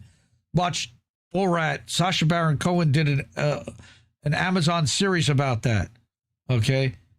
Israel did not seek peace with its allies and the local Palestinians. Nonsense. They wanted dominance. They wanted supremacy. They didn't want peace. They wanted subversion. They wanted passivity. The network even comes with an endorsement from Netanyahu himself, who shared their video, Israel, the world's most moral army, with his followers and said, "We stand with Israel." PragerU replied, like a good Nazi. Prager is there. Okay, now we get to the Israeli spy who runs it. This unconditional support is unsurprising given who actually runs the company. PragerU CEO Marissa Straight is, after all, an Israeli spy. Don't like it? Don't care. She's a fucking spy. On her 18th birthday, she joined Unit 8200, the IDF's spying agency. In interviews, she's admitted that she was an officer in the controversial unit and stated that she uses tactics and techniques honed by Israeli spying agency on the American people. How is she allowed to operate in this country in that case? How is she not being prosecuted as a traitor? Quote, coming back here to the United States with the gifts that Israel has given me during my military training, I felt compelled to employ them here in my nation of the United States. That ain't your nation, you cunt. Fuck you. Get out of my nation. Exactly what her role as a Unit 8200 officer remains a mystery. She said of her time there that, quote, we were tasked with looking at problems that the intelligence community might be missing, unquote. Given that her service coincides with the Second Palestinian Intifada, however, one can speculate that suppressing domestic resistance to occupation was among her tasks.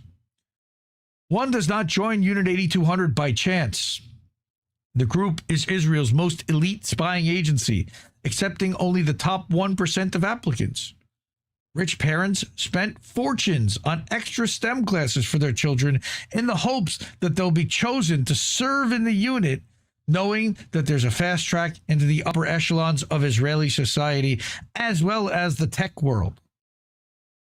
Unit 8200 is responsible for cyber warfare and psychological operations worldwide. The group has created a massive surveillance dragnet targeting Palestinians and uses the data to generate massive AI-derived kill lists. It's widely identified as the group behind the 2024 Lebanese pager attack, terrorist attack, which injured thousands of civilians. Unit 8200 agents are also responsible for producing much of the world's most invasive spyware that's sold to authoritarian regimes across the planet. And democracies, by the way, alleged democracies. This includes the notorious Pegasus software, which was used to surveil tens of thousands of politicians, journalists, human rights defenders, and union leaders. Saudi government, for example, used Pegasus to track WAPO journalist Jamal Khashoggi, dismembering him with a bone saw inside their embassy in Turkey. Quote, so much of what I learned in Israeli military intelligence has impacted the way I think today. It's such a gift what they've given me, she said. Yes, they've given you the CEO-ship of PragerU on top of it. From there, she moved back to the U.S. to work for pro-Israel pressure group, the Israeli American Council. She's a propagandist. She sees Israel and the United States as fundamentally linked together and both under threat from progressive values. No, they are not our allies. They are not looking out for the best of America. What they want is to absorb our resources and our finances and our military cover. And they're getting it. And they're using it for their colonial for their colonial goals. Right? We're losing America to radicals who hate the West and everything we stand for. Cry more. We must teach our children to be grateful to live in America. If you give them something to be grateful for, but if you hand them, unaffordable college and unaffordable healthcare and unaffordable housing and no jobs due to AI, what are they going to be grateful for exactly? Shut the fuck up. This cunt has made her own views on Israel's attack on Palestine clear. She has justified attacks on civilians in Gaza, claiming that they're harboring terrorists and hostages in their homes. No, they're not. They don't even have homes. Suggesting that Hamas has plans to kill all Jews, including nursery children. No, that's what Israel is doing right now to Palestinians. And then asserted that slogans such as Free Palestine are synonymous with destroy the West. No, Free Palestine means get Israel the fuck off their backs and stop killing them. Give them the free right of movement, the free right of being human beings, equivalent with rights like everybody else in this world.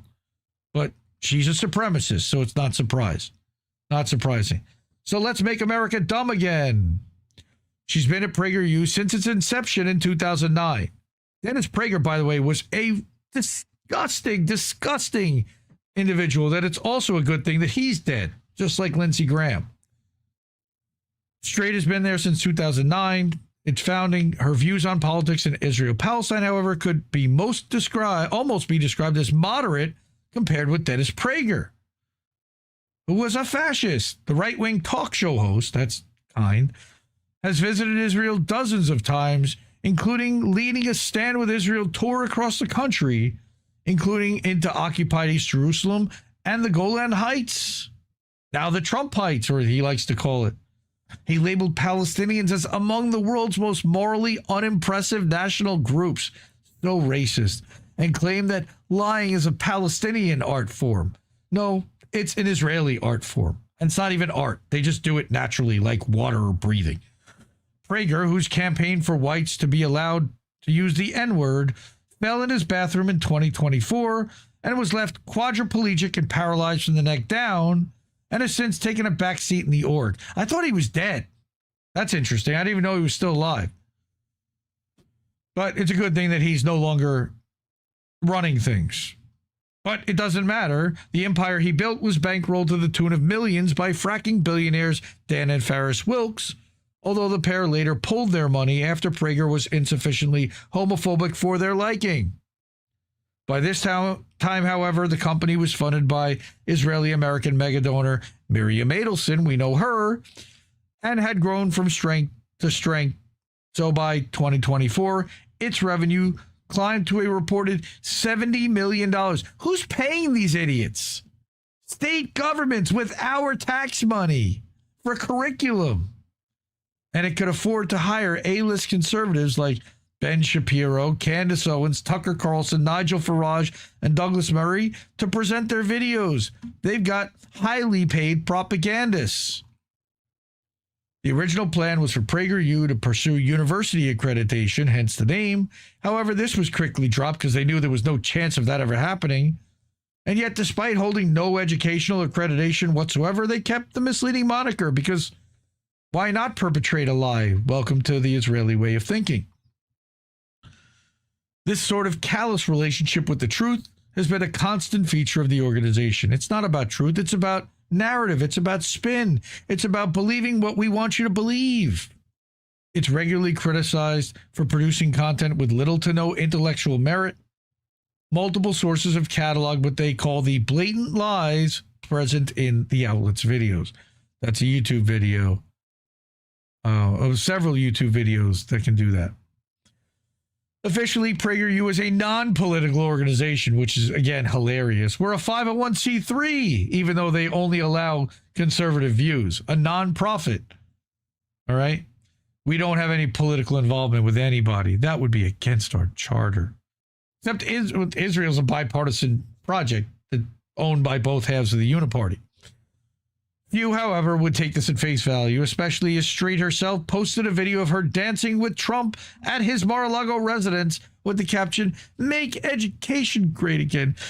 Thank you, President Trump." Watch for her to be named a Secretary of Education if they don't dismantle that department going forward.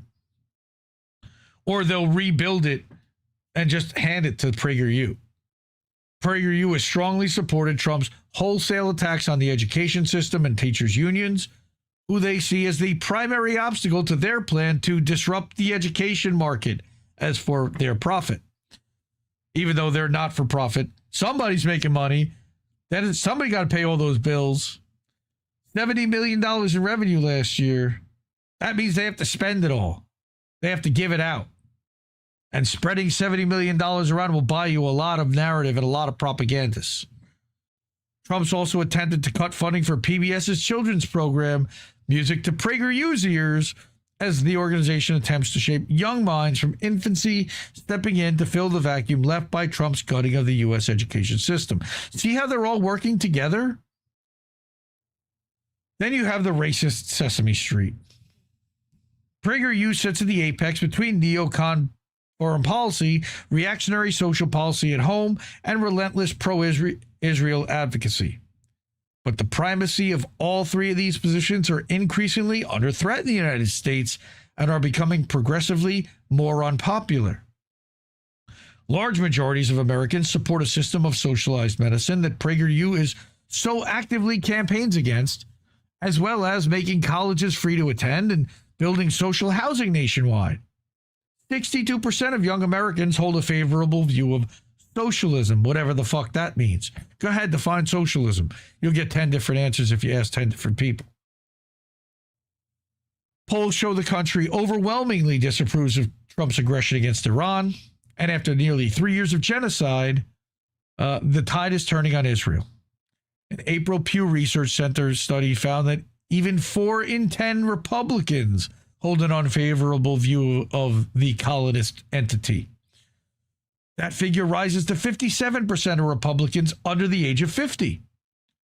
Top right-wing media figures like Candace Owens, and I don't consider Nick Fuentes a top figure, he's a propagandist, are all vehemently anti-Israel. No, you haven't gotten the memo. Nick Fuentes is definitely rabidly pro-Israel and Zionist and bootlicking. Sorry, Alan, you got that one wrong. Meanwhile, pro-Israel conservative thought leaders such as PragerU's Ben Shapiro have seen their audience crater by up to 90%. For pro-war, pro-Israel, pro-billionaire PragerU, then, the situation is grave.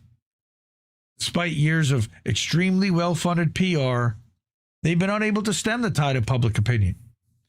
Their new strategy of targeting children appears to be an attempt to inoculate Americans with these values when they're most impressionable, to stop the rot before it gets started.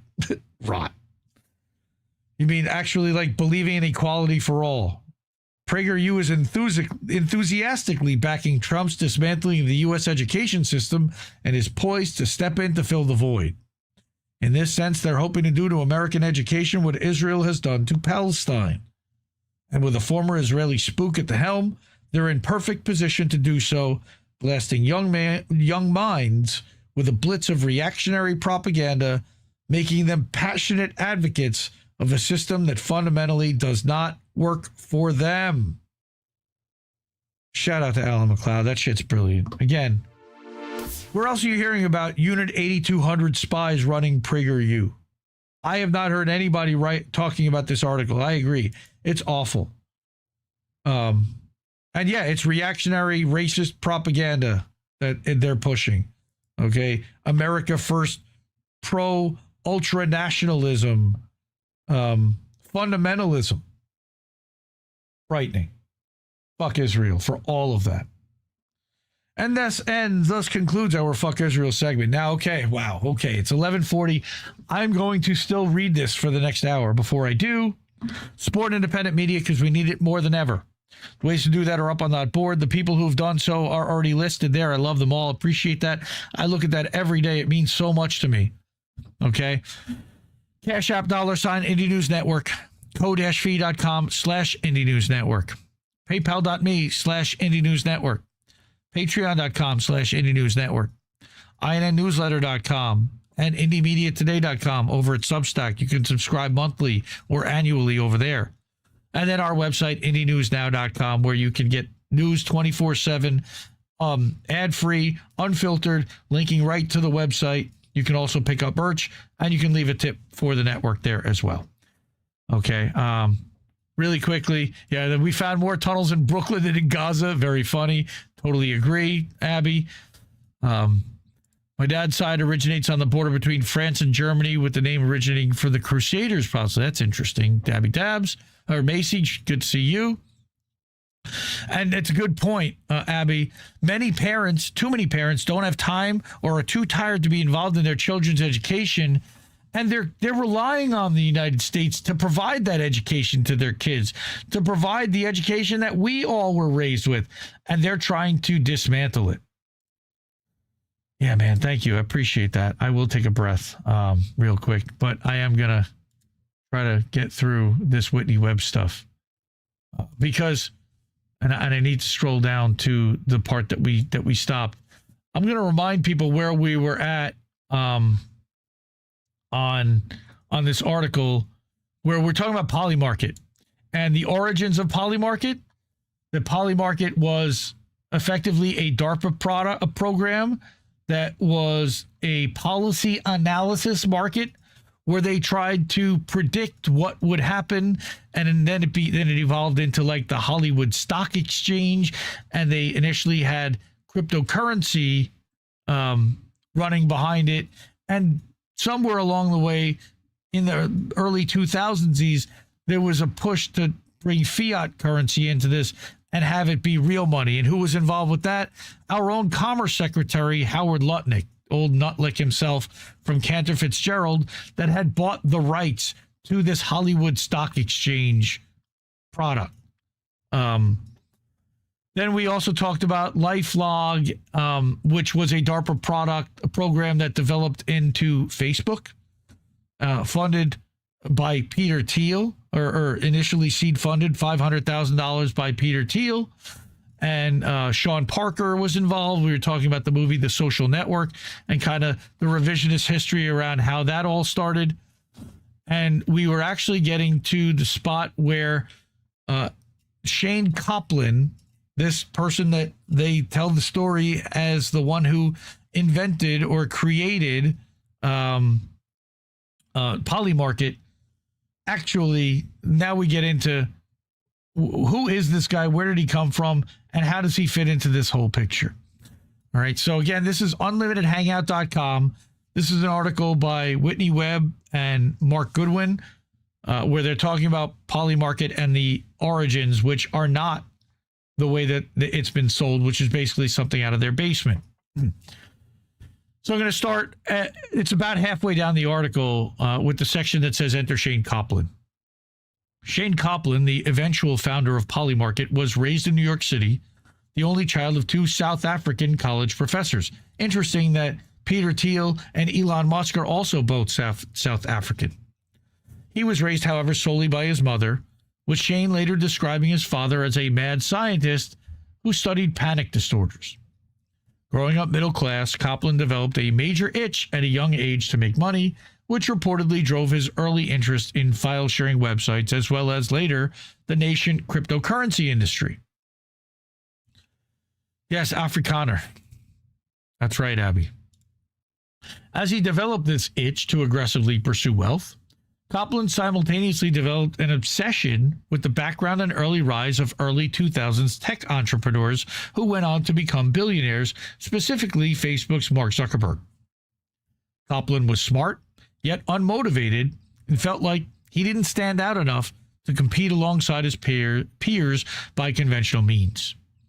He would later tell New York Magazine, quote, "I think having a background that was so uncredentialed, it was very clear to me that I was a goner if I was going to go the path everyone else was going and just try to compete there."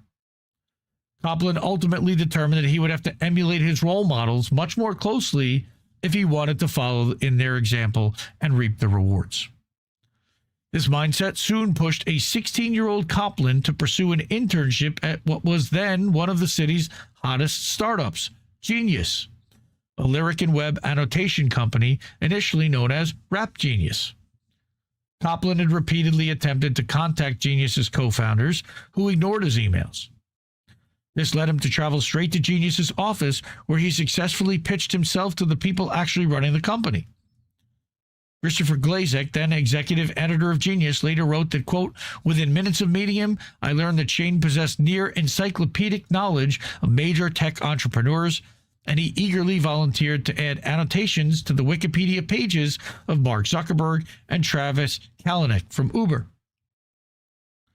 During the course of his Genius internship, Coplin became the site's top expert on the Facebook founder. Notably, Genius was a 2011 Y Combinator company. That's seed funding. That same year saw Yuri Milner and Ron Conway's SV Angel become intimately involved with the startup incubator.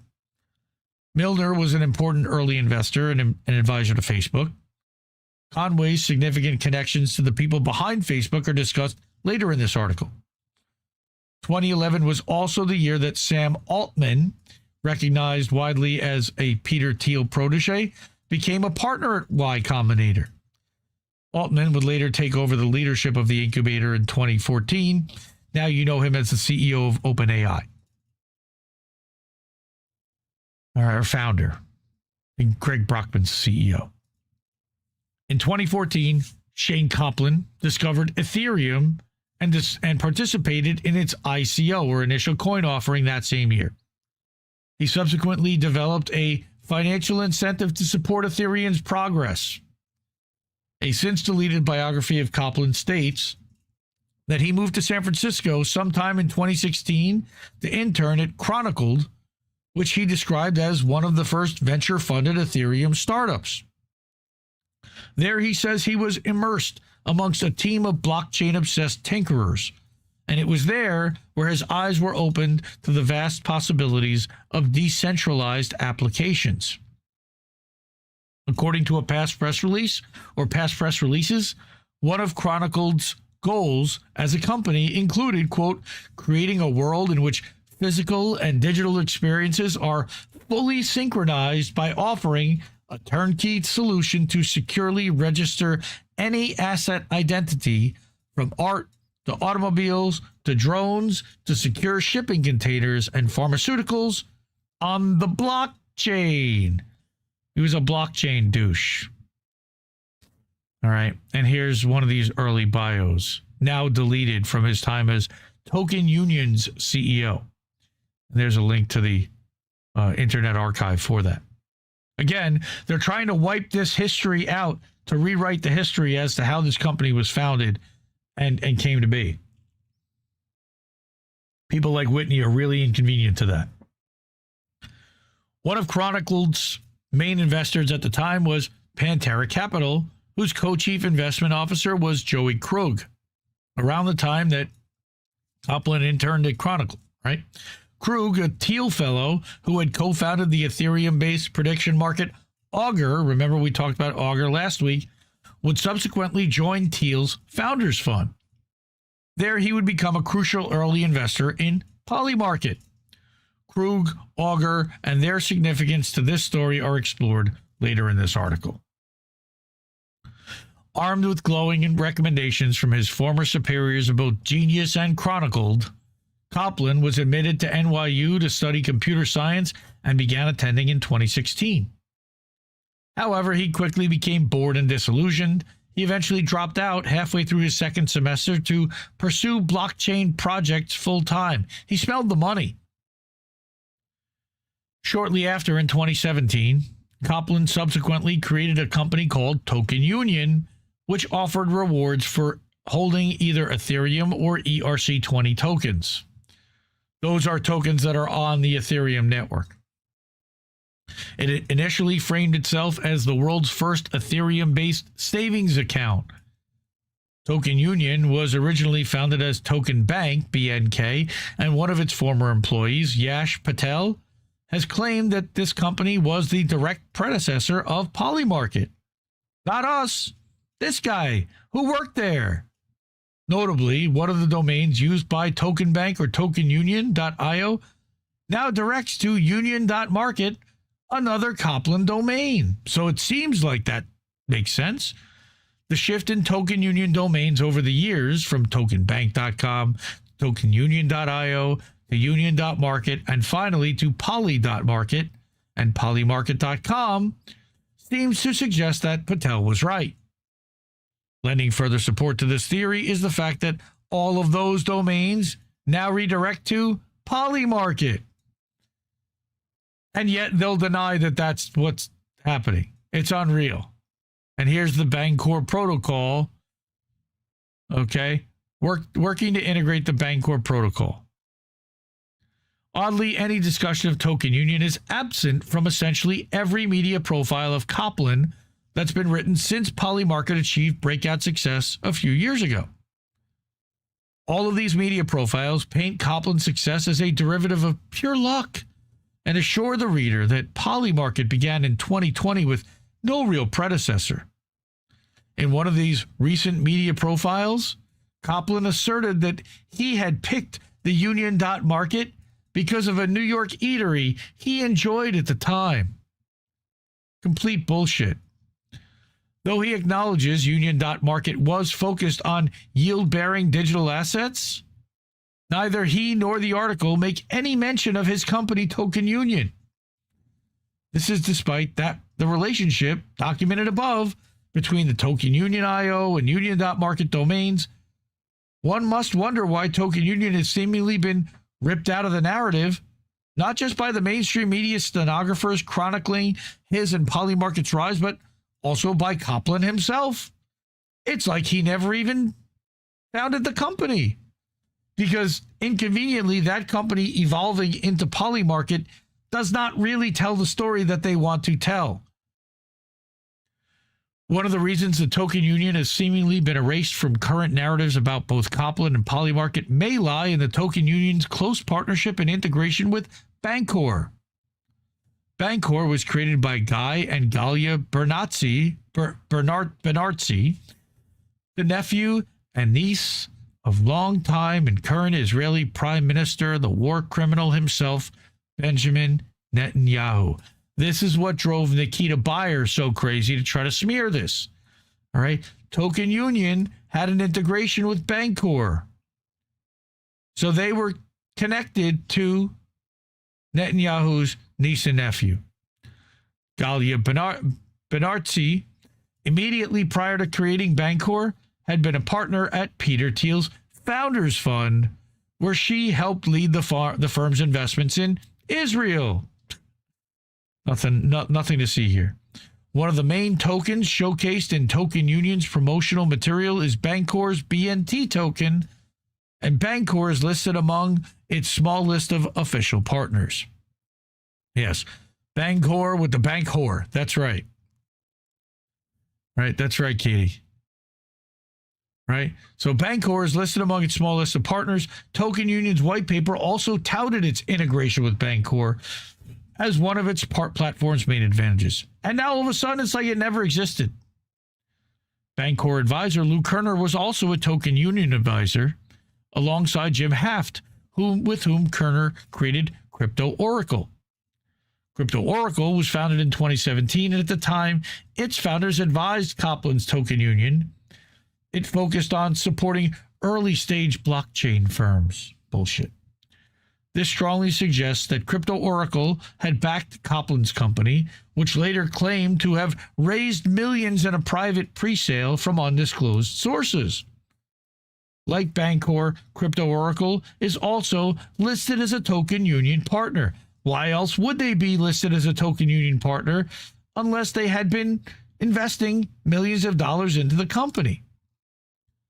Kerner has major connections to Israel, to the Israeli tech startup scene, which even former Mossad directors have noted is stuffed with Israeli intelligence veterans, and which, per Israeli policy, is full of Israeli intelligence fronts posing as private companies in order to execute projects that were previously performed in-house by the Israeli intelligence apparatus, like Pegasus. Kerner, who boasts close ties to AIPAC, so like the worst of the worst, previously led the Israel Founders Syndicate and is a current advisor of the Israel Blockchain Association. Kerner is also partnered in an Israeli tech incubator alongside Glilot Capital.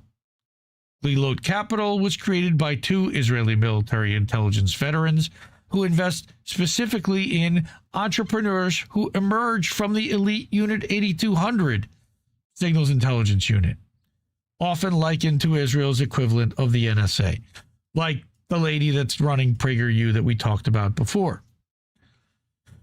Kerner is also notably a renowned expert on Facebook, unlike Shane Copland, not unlike Copland himself, and claims to have once been offered a quarter of Facebook's shares by an unknown but clearly major Facebook shareholder. My guess that would be Thiel or what's his name? Sean Parker. He's since declined to specify the extent of his Facebook holdings. Kerner has claimed to have unsuccessfully pitched Mark Zuckerberg to sell him a significant stake in Facebook while Zuckerberg was still a student at Harvard. This suggests that another very early investor or figure at Facebook, aside from Zuckerberg, meaning Sean Parker, Reid Hoffman, Peter Thiel, etc., had tipped Kerner off to the social media company very early on. Since then, Kerner has also become an investor in Palantir, the privatized total information awareness that's chaired and was co-founded by Peter Thiel. Kerner previously worked at Bill Gross's Idea Lab, the first institutional investor in the Thiel-funded company PayPal. In addition to Kerner, Crypto Oracle's other co-founder, Jim Haft, as well as another Crypto Oracle employee, Jim Dix, are also listed as Token Union advisors. Dix is also notably listed as a former SEC prosecutor and was previously a vice president at Deutsche Bank. So you've got banking people, you've got people connected to Israel and Peter Thiel. Notably, Kerner is not the only Bancor advisor who was an advisor to Copland's Token Union. Here's another one, Steve Nereyoff, considered the legal architect of Ethereum's 2014 ICO, was simultaneously an advisor to Bancor and to Token Union. I don't see any potential conflict of interest there, do you? An archived version of Token Union's website refers to Nereyoff as the co-creator of Ethereum. It's right there. Stormex, by the way, also completely under. Mess. Half these things are just all these, they're grifts. They're nothing good coming out of these companies. Prior to Ethereum's ICO, the Ethereum white paper published by Vitalik Buterin in 2014 made note of an alternative consensus mechanism to proof of work, which had been popularized by Bitcoin and Ethereum 1.0. This alternative consensus mechanism was called proof of stake, or POS, like piece of shit. Proof of stake removes the mining of digital assets via large amounts of compute of specific hashing algorithms and instead creates a randomized lottery system that selects validators based on the weight of shares held in the system. In this case, how much ETH one holds in a staking contract. Instead of proof of work, rewarding a Bitcoin miner with transaction fees for finding the next block of transactions based purely on how many hashes they can compute, proof of stake rewards ETH validators with transaction fees in the form of more ETH, the amount of which is based on how many ETH you already own. It's getting interest on what you already have. While the mechanics are novel in their own right, the reality of such a system is that large capital allocators within the ETH system have a larger stake on consensus simply for holding the assets, in addition to generating the yield on their stash of tokens simply for holding them. So the ones with the most make the most and set the market. How is that decentralized at all? Prior to the fall of 2022, transition to proof of stake, termed the merge, the Ethereum Foundation worked closely with stealth startup and Palantir subcontractor Antithesis to test the new consensus mechanism. In addition, one of the main forces behind the Ethereum blockchain's move to this POS was Ethereum co-founder Vitalik Buterin, he's a Nazi, allegedly, who had been promoting proof of stake since at least 2017. Buterin is also a Thiel Fellow who was closely connected to the founding and development of the Ethereum-based prediction platform market, Augur, which was co-founded by another Thiel Fellow, Joey Krug. So again, very incestuous. They're trying They're poking in different areas and different markets, similar models, slightly different companies, different people, different models. But in the end, they win out because one of them is going to win. Long before Ethereum allowed token holders to earn yield on their ETH stacks via POS, projects like Bancor and Copland's Token Union allowed token holders to earn ETH for simply holding their tokens. Again, staking, such as the Augur token, REP. Augur's REP and Bancor's BNT were both advertised on Token Union's website. Again, from the archives, offering you're getting actual ETH for holding either ETH or ERC20 tokens, which are tokens that were housed on the Ethereum network.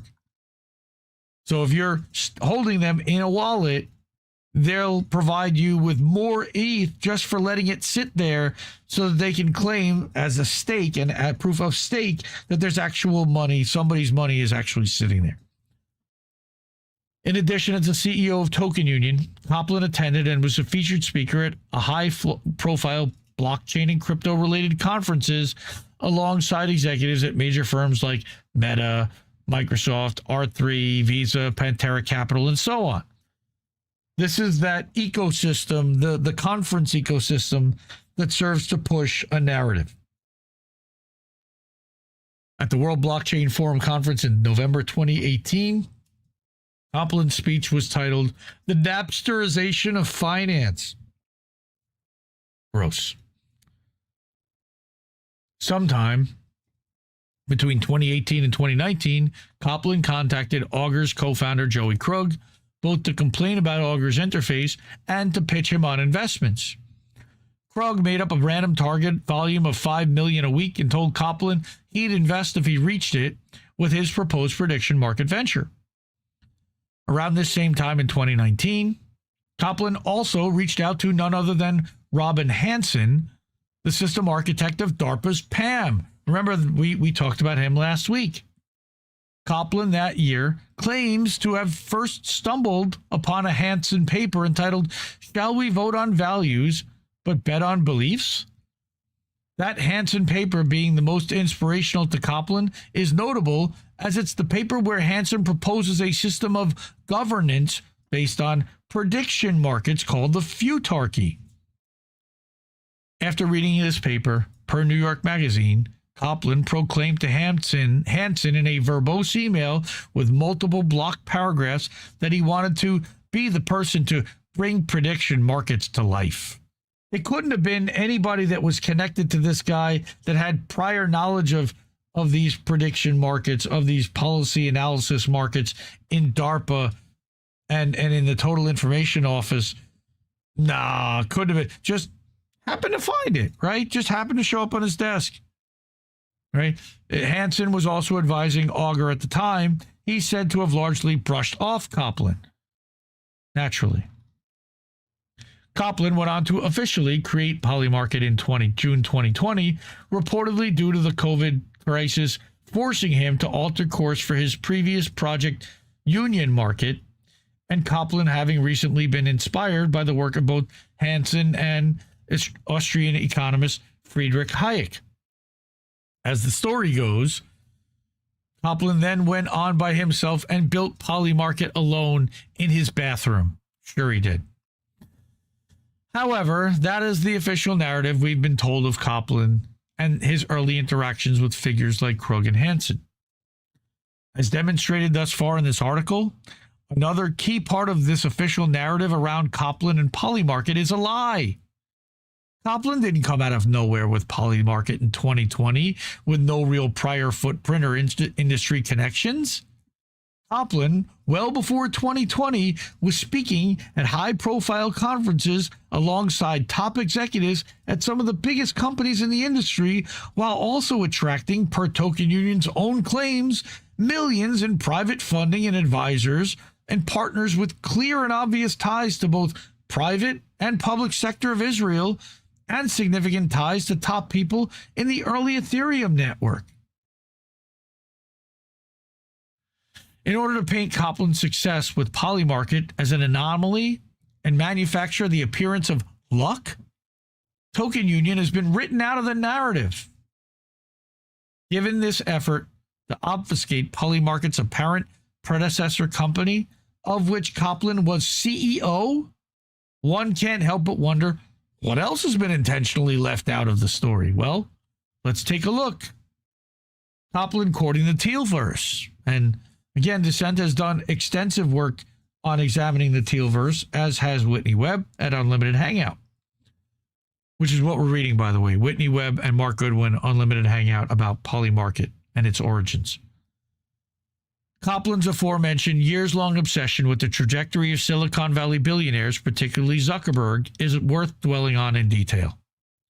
During the time that Copland was a top expert on Zuckerberg, quote-unquote, and prior to officially founding Polymarket, several reports had been circulating about the parallels between DARPA's LifeLog and Facebook, including the unusual coincidence that Facebook launched the very same day that LifeLog was formally shuttered. It's not clear if Copland knew of such claims or not, but his apparent obsession with Zuckerberg's and Facebook's rise, as well as his professed desire to imitate that trajectory, suggests that he may have been aware of such claims and how they may have factored into Zuckerberg's professional success. Again, he also probably knew that Thiel was what was the initial seed founder of Facebook, so he probably would have gone to Thiel. Though in the event that he wasn't, Copland surely was aware of the crucial role played by Sean Parker and his associate Peter Thiel in Facebook's early success and the company's ability to become the dominant social media company. If Copland was to emulate his hero, he surely would need to find his own Sean Parker. However, evidence suggests that Copland not only sought to emulate Zuckerberg during Polymarket's formative period, but also Parker as well. As noted earlier, prior to founding Polymarket, Copland had given a speech at the World Blockchain Forum in 2018 called The Napsterization of Finance, while serving as CEO of Token Union. Remember who founded Napster. Shortly after formally creating Polymarket in 2020, Copland would claim that Polymarket was at the vanguard of ushering in the Napsterization of finance. In order to Napsterize finance and hold that as a central goal to your business strategy, one must know a considerable amount about the company Napster and what it would mean to Napsterize an industry. Given that Sean Parker infamously founded Napster after the CIA made attempts to recruit him as a teen, Copland surely saw both Napster and Parker as models to follow, especially given that Parker was also the first president of Facebook and, crucially, brought Facebook its first big-name investors, like Thiel, thus making him critical to the success of Copland's admitted idol, Zuckerberg. Disgusting to idolize somebody like Mark Zuckerberg. And here's their link between worlds, Sean Parker. Remember, in the Social Network movie about this that Aaron Sorkin directed and produced, Sean Parker was played by Justin Timberlake. And to me, it was actually one of his best roles that he's ever played. He was brilliant.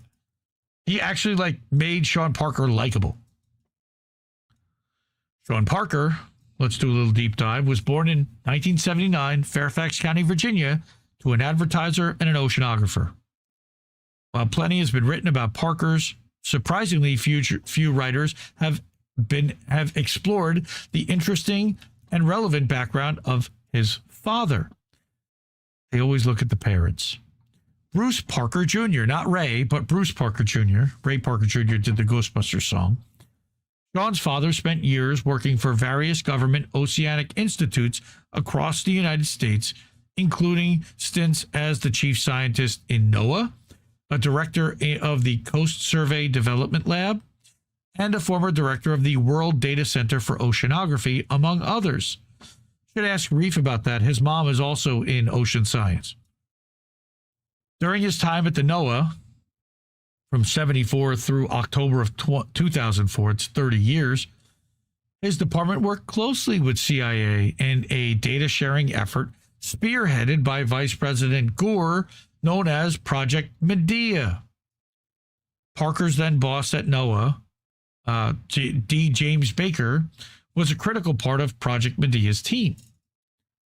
Years later, in 2009, Parker Jr. became an active member of the EDGE Foundation, founded by John Brockman. Remember, Greg Brockman is the OpenAI CEO, and largely financed by one Jeffrey Epstein. Womp womp. He even penned an introduction for an EDGE special event in 2011 titled When We Cannot Predict, in which the first sentence claims that prediction is the very essence of science. Prior to his time at NOAA, Parker Sr., or Ben Parker Jr., worked directly with the U.S. Navy, including a summer at the U.S. Naval Underwater Sound Laboratory and 2 years supplying the DoD with data as an oceanographer at the U.S. Naval Oceanographic Office. Easy for me to say. Notably, the NOAA and the Navy have long partnered frequently on joint ventures whereby NOAA technology and data are used for both military and civilian objectives, like dual use. All right. Sean's grandfather, water skiing pioneer Bruce Parker Sr., had his own history with the Navy, helping them train porpoises in the Caribbean. The water ski schools owned and operated by Parker Sr. were partnered with Harry Conover, whose modeling agency was seeded by former U.S. President Gerald Ford, and whose wife at the time, Candy Jones, later became the earliest MK Ultra whistleblower years before the Church Committee exposed the CIA project's existence. Wow. So his grandfather had links to MK Ultra. Did not know that. While his father's lengthy career at NOAA and the Navy likely saw him brush up against the intelligence community and intelligence assets at times, Sean Parker's own trajectory would see him interact much more closely with these groups. According to a 2011 Forbes profile on Sean Parker, the FBI rated the 15-year-old then hacker for illegally hacking into websites associated with government services and a Fortune 500 company. He was ultimately let off with community service. During his community service sentence, Parker described meeting a punk rock princess with whom he lost his virginity as an incredible cosmic irony. Parker furthered it was the most romantic experience of my life, and that he met her only because I'd been raided by the FBI. As the story goes, shortly thereafter, Parker was then recruited by the CIA himself after his success at a local computer science fair. Parker has claimed that when presented with the CIA's offer, he instead chose to work at Mark Pincus's startup, Freeloader.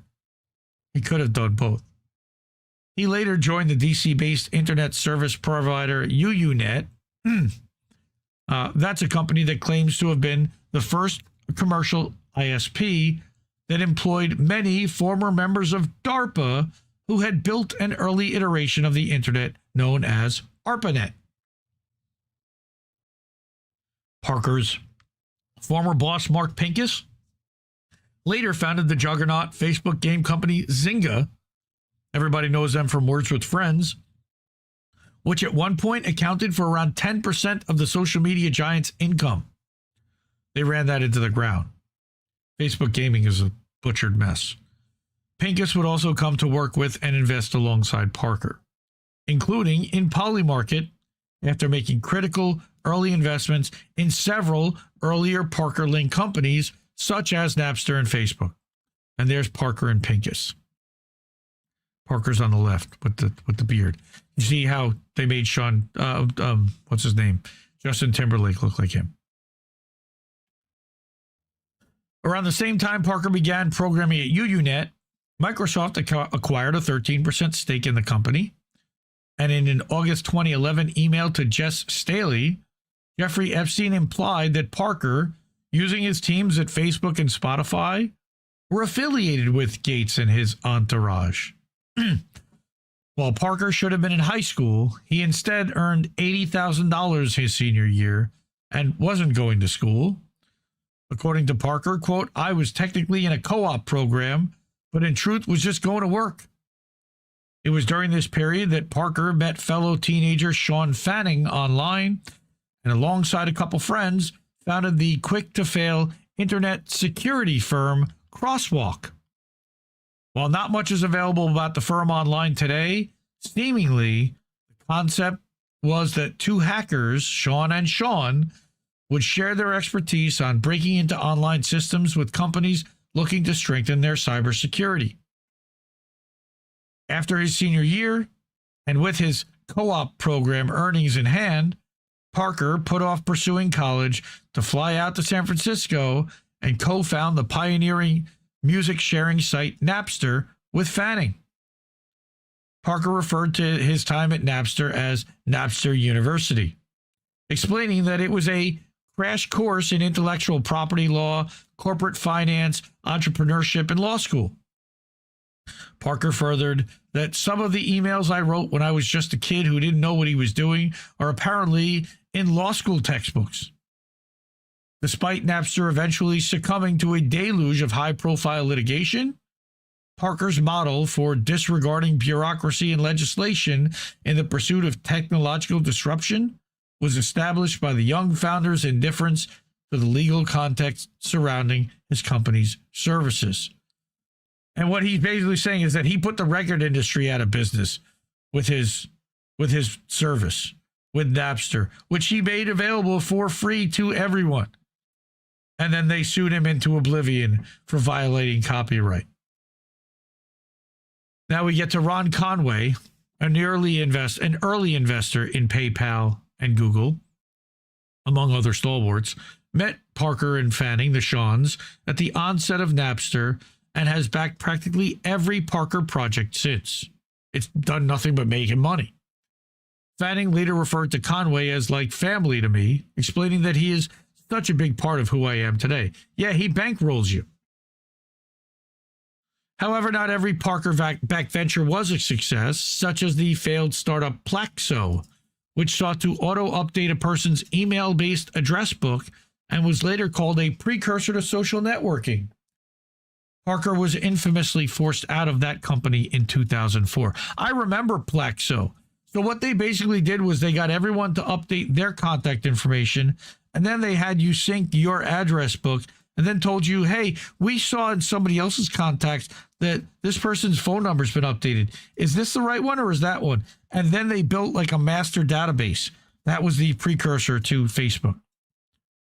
Shortly after being kicked out of Plaxo, Parker saw a simply designed website, thefacebook.com, on the computer owned by his roommate's girlfriend, who was then attending Stanford. That's not how it was presented in the social network.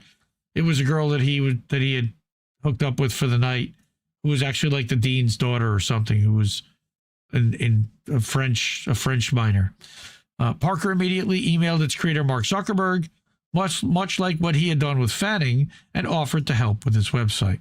And again, there's a famous scene of Justin Timberlake discovering what's the Facebook, and the girl saying it's addicting, and he goes, I need to find you, Mark Zuckerberg. Really good movie. Matt Kohler, who joined Facebook shortly after Parker, noted the similarity himself. Quote, Napster and Facebook are two of the most significant companies in the history of the internet, and in both cases, Parker spotted them earlier than anyone, other than the people who invented them. By June 2004, Parker had moved into the infamous Facebook villa and became an essential player in the construction of the juggernaut Facebook, now Meta, is today. And again, the social network will go into a lot of this with flowery revisionist history that makes Zuckerberg and Parker look like heroes and Eduardo Saverin look like a dumbass who had his company stolen out from under him, but still ended up getting a ton of money in a buyout. While Conway decided to initially pass on investing due to concerns with Parker's then failing Plaxo's contact book application, The second person they called, early PayPal employee and Pincus's longtime friend Reid Hoffman, we know him, was too busy founding LinkedIn and instead connected the duo with his former boss, Peter Thiel. Thiel quickly invested and joined the board. Joining Thiel and Hoffman was Hoffman's close friend and Parker's former boss, Mark Pincus.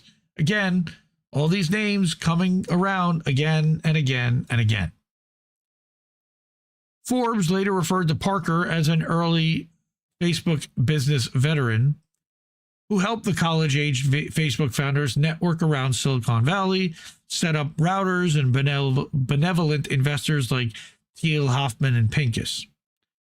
Forbes also quotes Zuckerberg as stating that Sean was pivotal in helping Facebook transform from a college project into a real company, suggesting that without Sean Parker, Facebook's enormous success may not have materialized at all.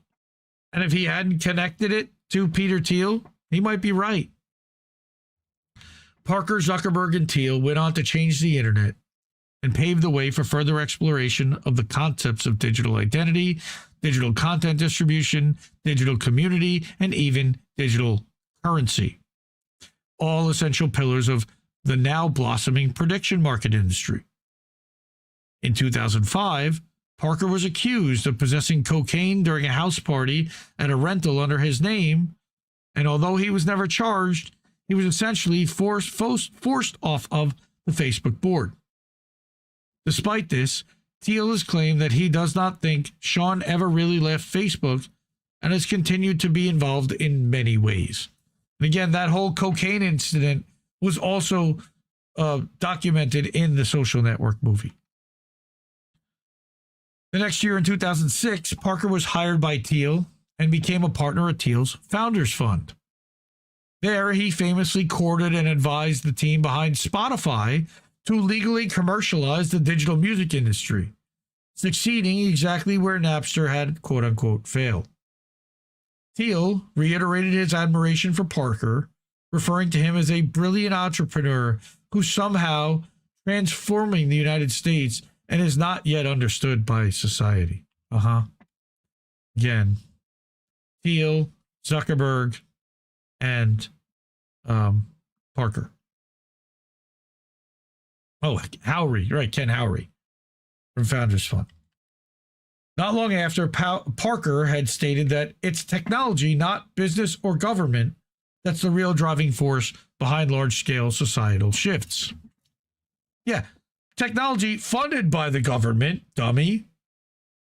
This idea is similar to those expressed by Parker's boss, Thiel, who has described technology as a way to exert unilateral change on the world. That's frightening, and it's therefore an incredible alternative to politics.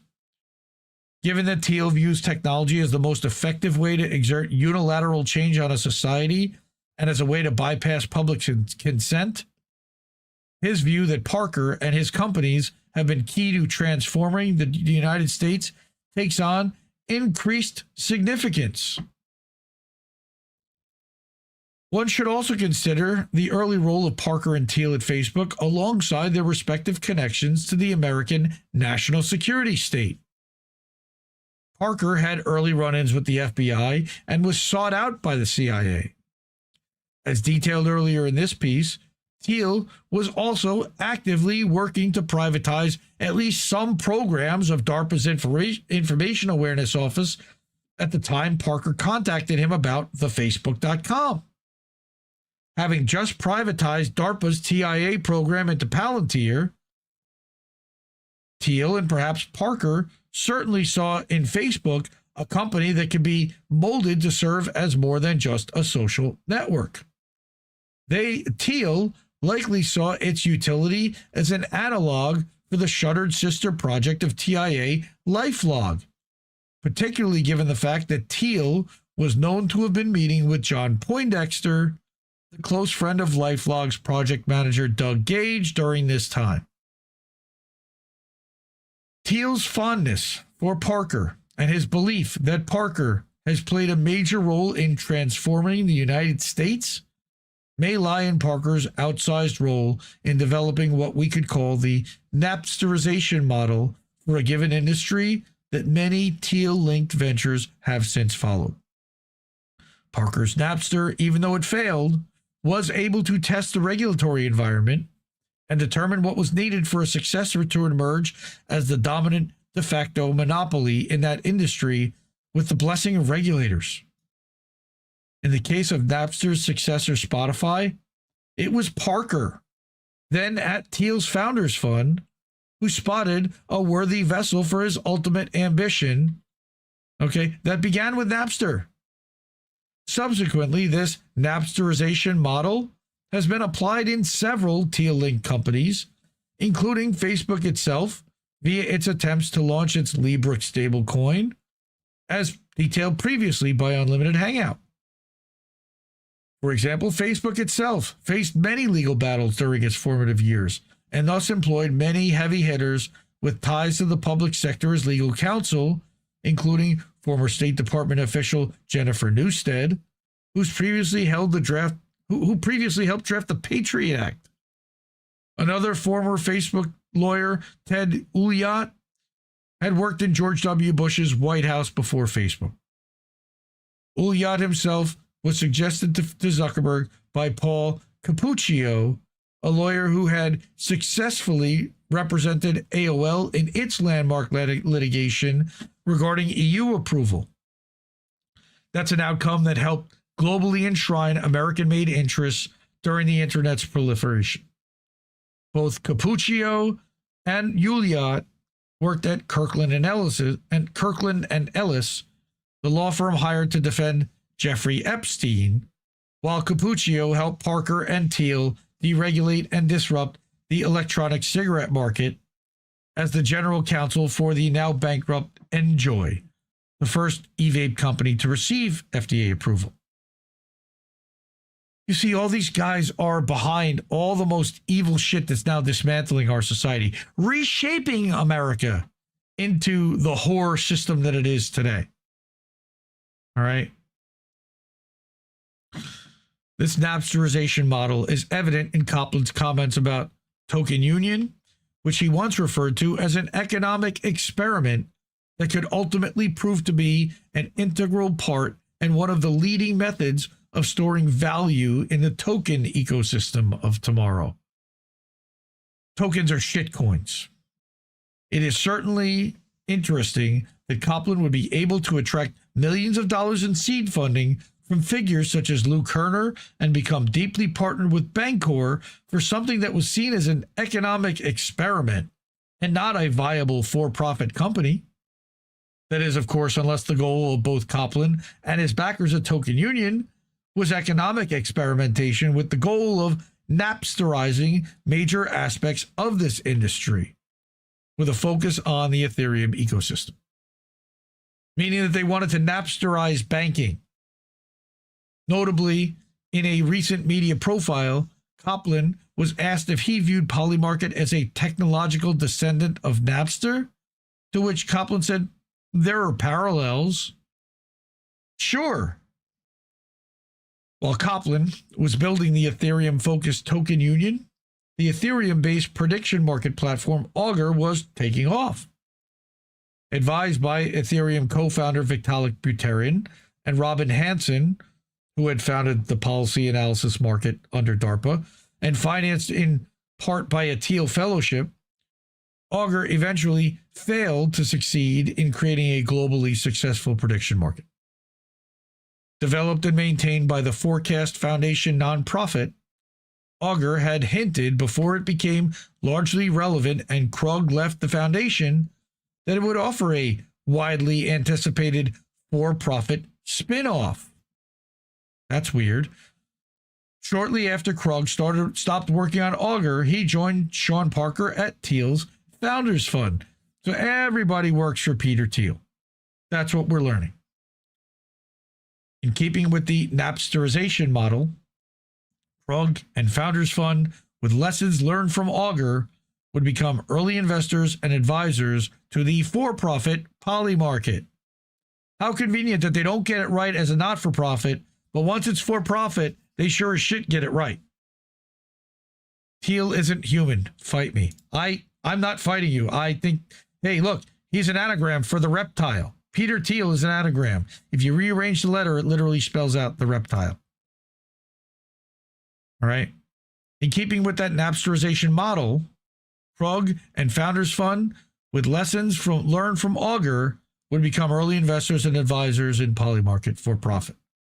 Krug has since commented on the symmetry between the evolution of Napster into Spotify via Sean Parker at Founders Fund and the evolution of Augur into Polymarket via Krug's role at Founders Fund. Every time it's Peter Thiel. So who's Joey Krug? Augur, Ethereum, and market force divination. Joey Krug's young, born in 1995. Began mining Bitcoin in his bedroom in May 2011, around 15. By late 2013, he was inspired by a recent price surge to pursue cryptocurrency more seriously and began a Bitcoin club at his university, eventually founding a Bitcoin point-of-sale company. In 2014, he teamed up with his college friend Jeremy Gardner and a computer scientist named Jack Peterson to put together a decentralized prediction market called Augur. Augur was inspired and derived from Bitcoin-based project called Truthcoin. The first version of the white paper for Truthcoin was first published in December 2013 by Paul Stork. What happened? Interestingly, only 3 years before the renewed interest in cryptocurrency-based prediction markets, DARPA's sister agency, the Intelligence Advanced Research Projects Activity, IARPA, which is responsible for paying for experimental projects for the U.S. intelligence community, announced that they were launching a 4-year, $50 million program that would pay people willing to predict major world events. This program, known as Aggregative Contingent Estimation, or ACE, was headed by Jason Matheny. After running ACE and later IARPA as a whole, Matheny launched the Center for Security and Emerging Technology, or CSET, with a $55 million grant from the Open Philanthropy Project, co-founded by Facebook co-founder Dustin Moskovitz, again, partner of Peter Thiel. The ACE program officially ended in June 2015, shortly after Krug formalized the not-for-profit entity tied to Augur's development, the Forecast Foundation. So again, they learn as not-for-profits. Then once they have the model worked out, they shut down the not-for-profit, run it into the ground, and open it up as a for-profit entity. Take the bones and the concepts. Soon after the launch of the Ethereum network in 2014, Ethereum co-founder Vitalik Buterin approached Krug. Buterin had recently received a Thiel Fellowship to further the development of Ethereum. Buterin convinced Krug to develop what would become the prediction market Augur, not on Bitcoin as originally planned, but on Ethereum. Buterin argued that doing so would allow Krug to take advantage of a more expressive smart contract programming language than what was available on Bitcoin. I don't understand the difference between that shit. I do know that the gas fees now on Ethereum are out of sight and a lot more expensive to transact than to transact Bitcoin. And that is because of the success of Ethereum and the growth into thousands of dollars a coin. So this is him presenting a single slideshow integrating Augur's logo alongside the logos of DARPA's failed PAM initiative and InTrade, which once collaborated on PAM. So Krug and his team, now counting Buterin as an advisor, then founded the Forecast Foundation in Estonia in December of 2014. Something else happened in 2014, the Maidan coup. Interesting that this is all going on in Ukraine, right around the time that Pierre Omidyar is funding the Maidan coup. Thiel worked for Omidyar at eBay and PayPal. Do you see how this is all linked and connected? Another advisor, Ron Bernstein, was the co-founder of InTrade, which we mentioned earlier. Previously had partnered with DARPA to provide data for their PAM experiments. Bernstein's TradeSports.com, which had acquired InTrade in 2003, had leased the tech to the Forecast Foundation behind Augur in exchange for REP tokens, shitcoin, created during their groundbreaking fundraiser, leading Tradesports.com to amass a large ETH stake after it converted its REP token holdings into ETH. Interestingly, during this same time, Augur co-founder Jeremy Gardner posted in 2015 that some on the Augur team were speaking to a few several-letter agencies to help them understand the technology we're building. Gardner went so far as to say that the DoD, DARPA, and CIA are huge fans of Augur, and that the prediction market platform it sought to build. Of course. Upon leaving Augur in a messy lawsuit, Gardner joined Blockchain Capital, an influential cryptocurrency venture firm founded by Tether co-founder Brock Pierce, who also has child molestation ties, links to Peter Thiel, and other Bitcoin douches like Steve Bannon. Right? Also features prominently in the Chain series. Right? Okay? And that's a series at Unlimited Hangout talking about the origins of blockchain. Notably, the Augur team soon added the architect of DARPA's failed PAM prediction market, Robin Hanson, as an advisor. The Augur logo notably bears significant similarities to the logos of DARPA's failed TIA and PAM projects, i.e. a one-eyed pyramid.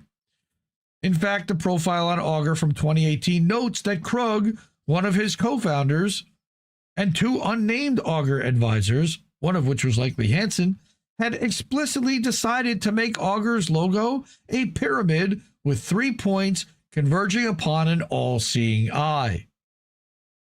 This, among other similarities, suggests that Augur was an effort to resurrect PAM, particularly given that in a few short years, Thiel's tentacles would extend deeply into Augur and were already present indirectly via Buterin's Thiel Fellowship. And again, there's your all-seeing eye of the world and a chart from the triangle. Okay? There's the total information awareness again, eye from the triangle looking at the world. And here's Augur, an eye inside a triangle. Also spelling out the letter A, which is interesting. In the fall of 2015, the Forecast Foundation and Augur operated and the first ever ICO on the Ethereum blockchain with their token REP. Reports from October it was also probably the first rug pull, by the way. Reports from October 2015 during its ICO claim that Augur was courting 4 major banks, in addition to a partnership with IBM Watson in efforts to develop a closed source alternative to Augur. This fundraising method, analogous to the initial public offering, came to dominate the remainder of the decade in the crypto space, leading to its pioneer Krug to eventually join 2 of the most influential investing firms in the industry, Pantera Capital and Peter Thiel's Founders Fund. In June 2016, Krug himself was awarded a Thiel Fellowship to further develop Augur. The next year, he joined Dan Moorhead's Pantera Capital as a co-chief investor officer, or a CIO, in 2017. Okay. That year in June 2017, he, in a post published on his Medium account announcing his Pantera appointment, Krug specifically noted that this would help solve a dire need for liquidity on Augur, even stating that Pantera would be actively trading on it.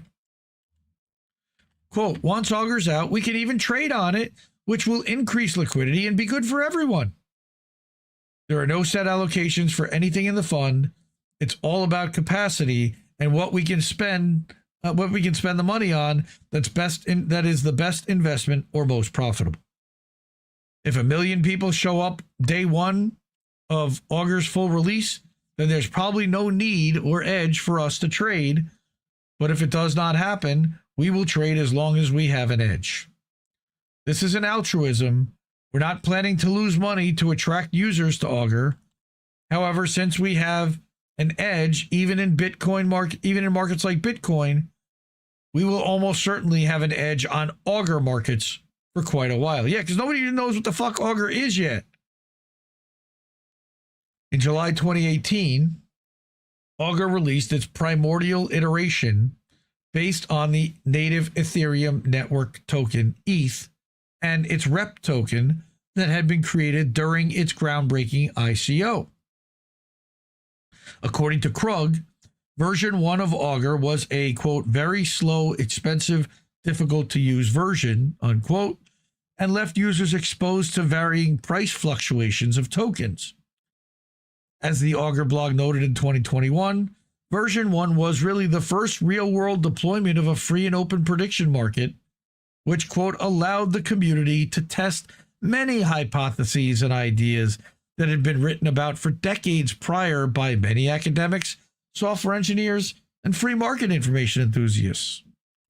In other words, it was an economic experiment.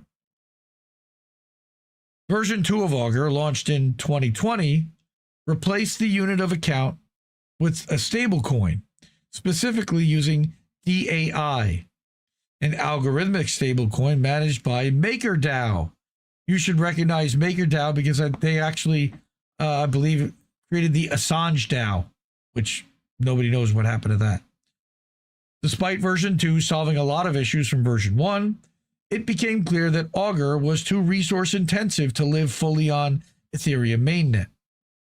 Due to this, and because of the evolution of externally traded Augur shares on existing automated markets, the Forecast Foundation was ultimately led to launch Augur Turbo in 2021. This gets really wonky. Augur Turbo partnered with Oracle provider Chainlink and Ethereum Layer 2, Polygon, all right, both infrastructure partners that Polygon would utilize only a few years later. I have no idea what that sentence means. I don't understand this shit for the most, once you get really into the weeds. And that's what this is. These decisions to move towards L2s and stablecoins were anything but trivial. There's layer 2. Okay, now I don't know the difference between layer 2 and layer 1. All right. In fact, Krug himself has expressed that without crypto, prediction markets would be unable to function. Really important line right there. According to Krug, two of the main pillars of prediction market industry at large, a 24/7 global internet-based market and practically irreversible transactions, help unlock prediction markets' ability to function and succeed.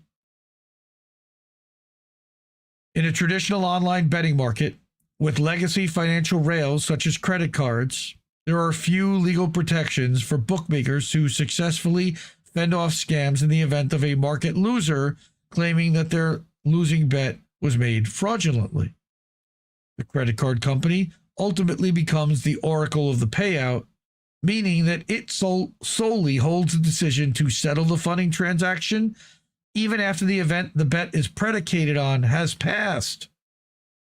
Cryptocurrency also helps market makers circumnavigate laws, such as the Unlawful Internet Gambling Enforcement Act, which prohibits gambling businesses from knowingly accepting payments in connection with the participation of another person in a bet or wager that involves the use of the internet. This is why you have no online casinos, or had no online casinos for a long time in the US. You're now seeing a lot of that stuff drop. You're now seeing Bet365 and a lot of these casino apps in states where betting has been legalized, in Atlantic City and Pennsylvania and those kind of things. You're now seeing online bets. One of the Hill things, I can't think of it now. They also have a betting market. Right. For example, the user could bet $100 that the U.S. would win the World Cup. And even after the team's eliminated and the terms of the bet are closed, said user could phone their credit card company, claim the bet was made fraudulently, and ask for the funds to be returned. In contrast, when a bet such as this is made using stablecoins, in the form of a smart contract, even prior to the completion of the terms of the bet, the payouts are already funded and set to be distributed. Unfortunately, the use of crypto alone does not completely remove the need for trust in such a scenario, with a smart contract innately requiring an oracle to feed the correct market outcome data, which then triggers the payouts. This issue, known colloquially as the oracle problem, and how it relates to Polymarket's legal standing and centralization, is to be discussed in greater detail in part 2 of this investigation. Let me see how much more we have. There's quite a bit. All right, I'm going to stop for tonight. God, Whitney, chill, lady. Seriously, like this is insane. This length. And again, I've been reading this now for over 2 hours, and I'm still not even close to being done with it. There's probably still another hour to go. So we're going to have to wait until next week for the rest of this. I'm spent, and I've got more to get through, believe it or not. Yeah, let's stop right there. Okay. Betting on the World Cup. All right. And that a credit card company could refund the user by saying, hey, my kid bet this and it was a mistake. And then the company that funded the bet, that took the bet, would be out the money because they already had to pay out the person that honored the bet on the other side. Well, fuck Peter Thiel. All these people, Shane Copland and Zuckerberg, but Zuckerberg's not really involved in this. But you've got Howard Lutnick involved in this, and you've got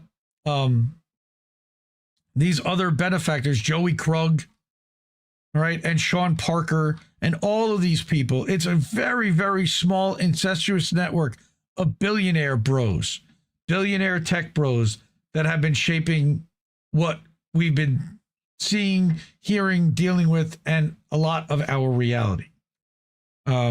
Yeah, we're going to continue this next week for sure.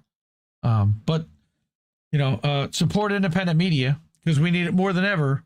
Again, I don't know too many outlets and too many shows that are reading these articles in full so that you can decide for yourself and hear how it all plays out.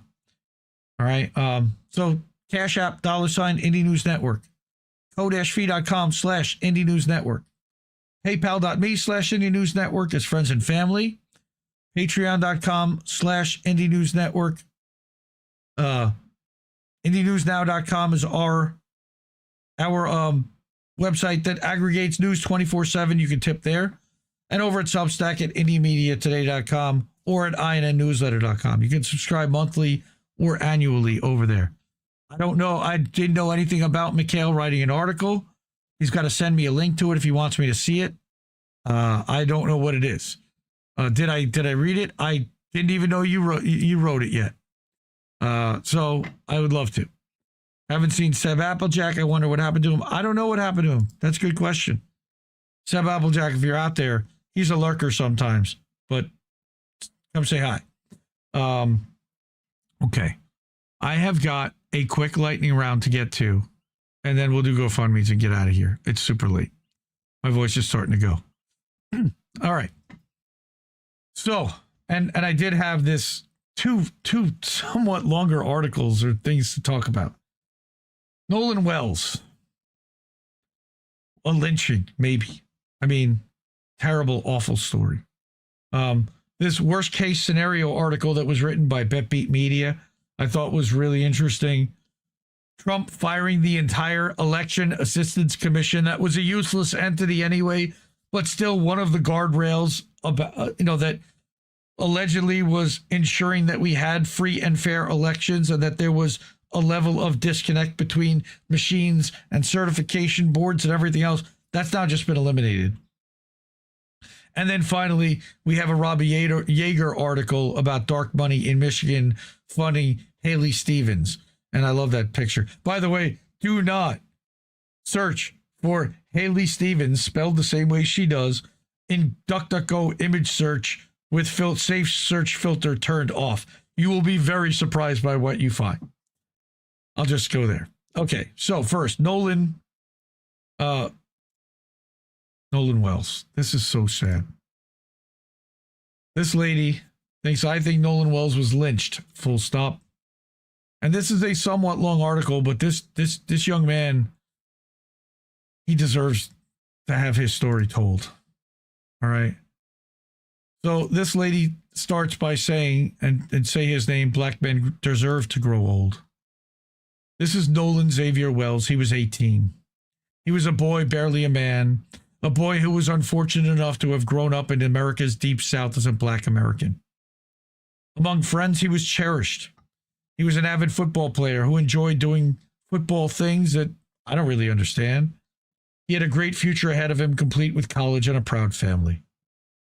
On July 4th, he went missing. His body was found 2 days later, confirmed to have passed away under mysterious circumstances. While freak accidents do happen, there's ample reason to believe that this was not a freak accident.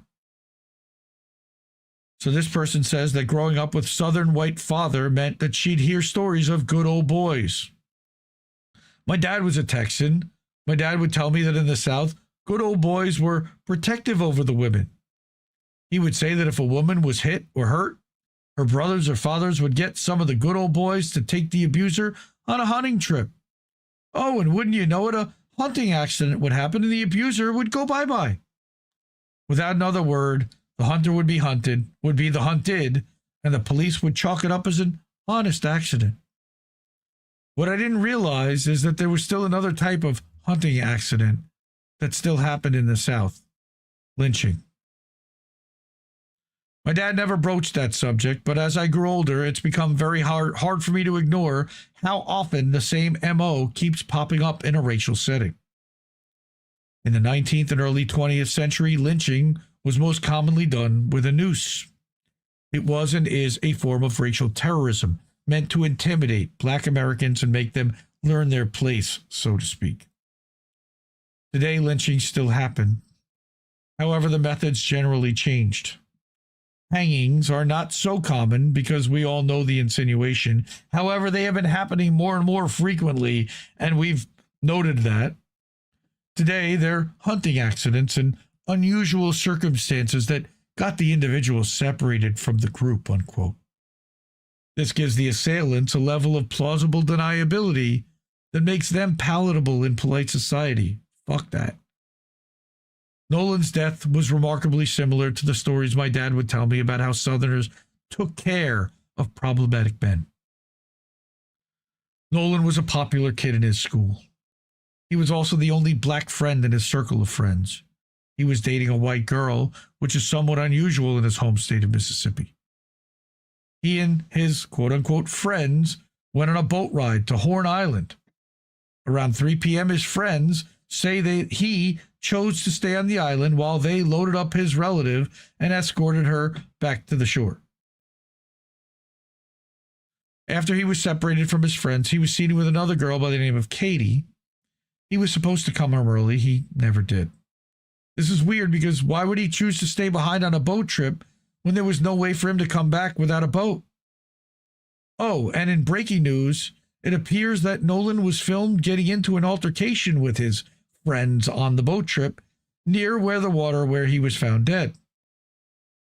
Updated author's note: I cover the way lynching has evolved in a new article here if you're interested.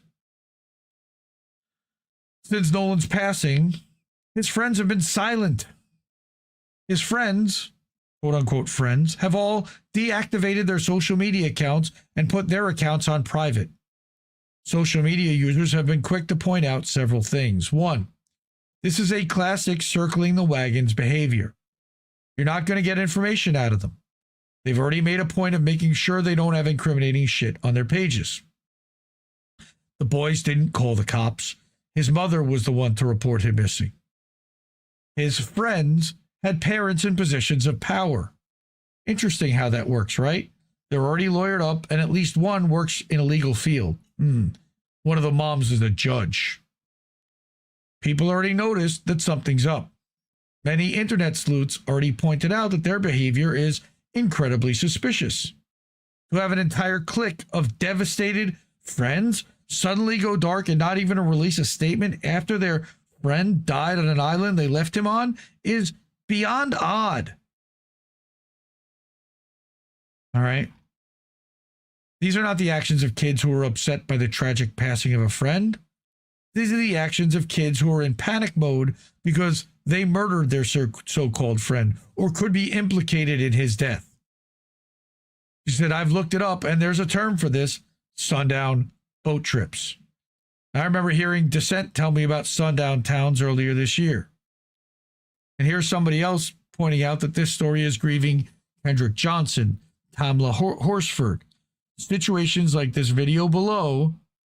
All right, cute how people are getting so mad, pointing out certain facts, yet if it were the other way, we would have had arrests already. In the South, it's the South, so I don't have any hopes at all. Guy went on a sundown boat trip.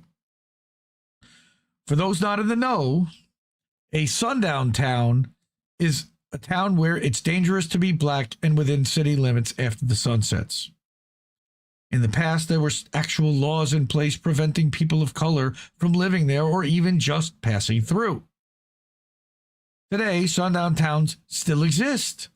Though it's not a legal thing, it's a situation where you might get harassed by cops or killed by a white nationalist gang. And yes, as a white person, this author can confirm that these towns are real. She knows because she's had to plan around them after seeing her friends harassed and followed in certain areas. The fact that he got into an altercation, had leaked audio that sounds like one guy was threatening him, and then was later found dead that day in the Deep South is enough evidence for me to believe these classmates of his lynched him. Not only that, but one of them also had his phone, took his phone. You could hear him audibly yelling, "Give me my fucking phone back." And that was the kid that ended up with his phone after he was dead. And they had to run a trace on his phone to find it. There you go. It was someone saying, "Fuck you, I'm not getting in this fucking boat. Fuck you, what do you hear?" One user pointed out he straight up said he wasn't getting on the boat after the argument.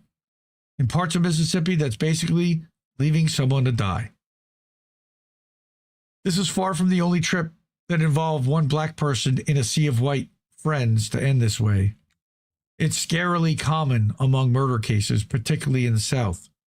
Remember these names. Kendrick Johnson, who died and had his organs removed. He was found rolled up in a gym mat at his school.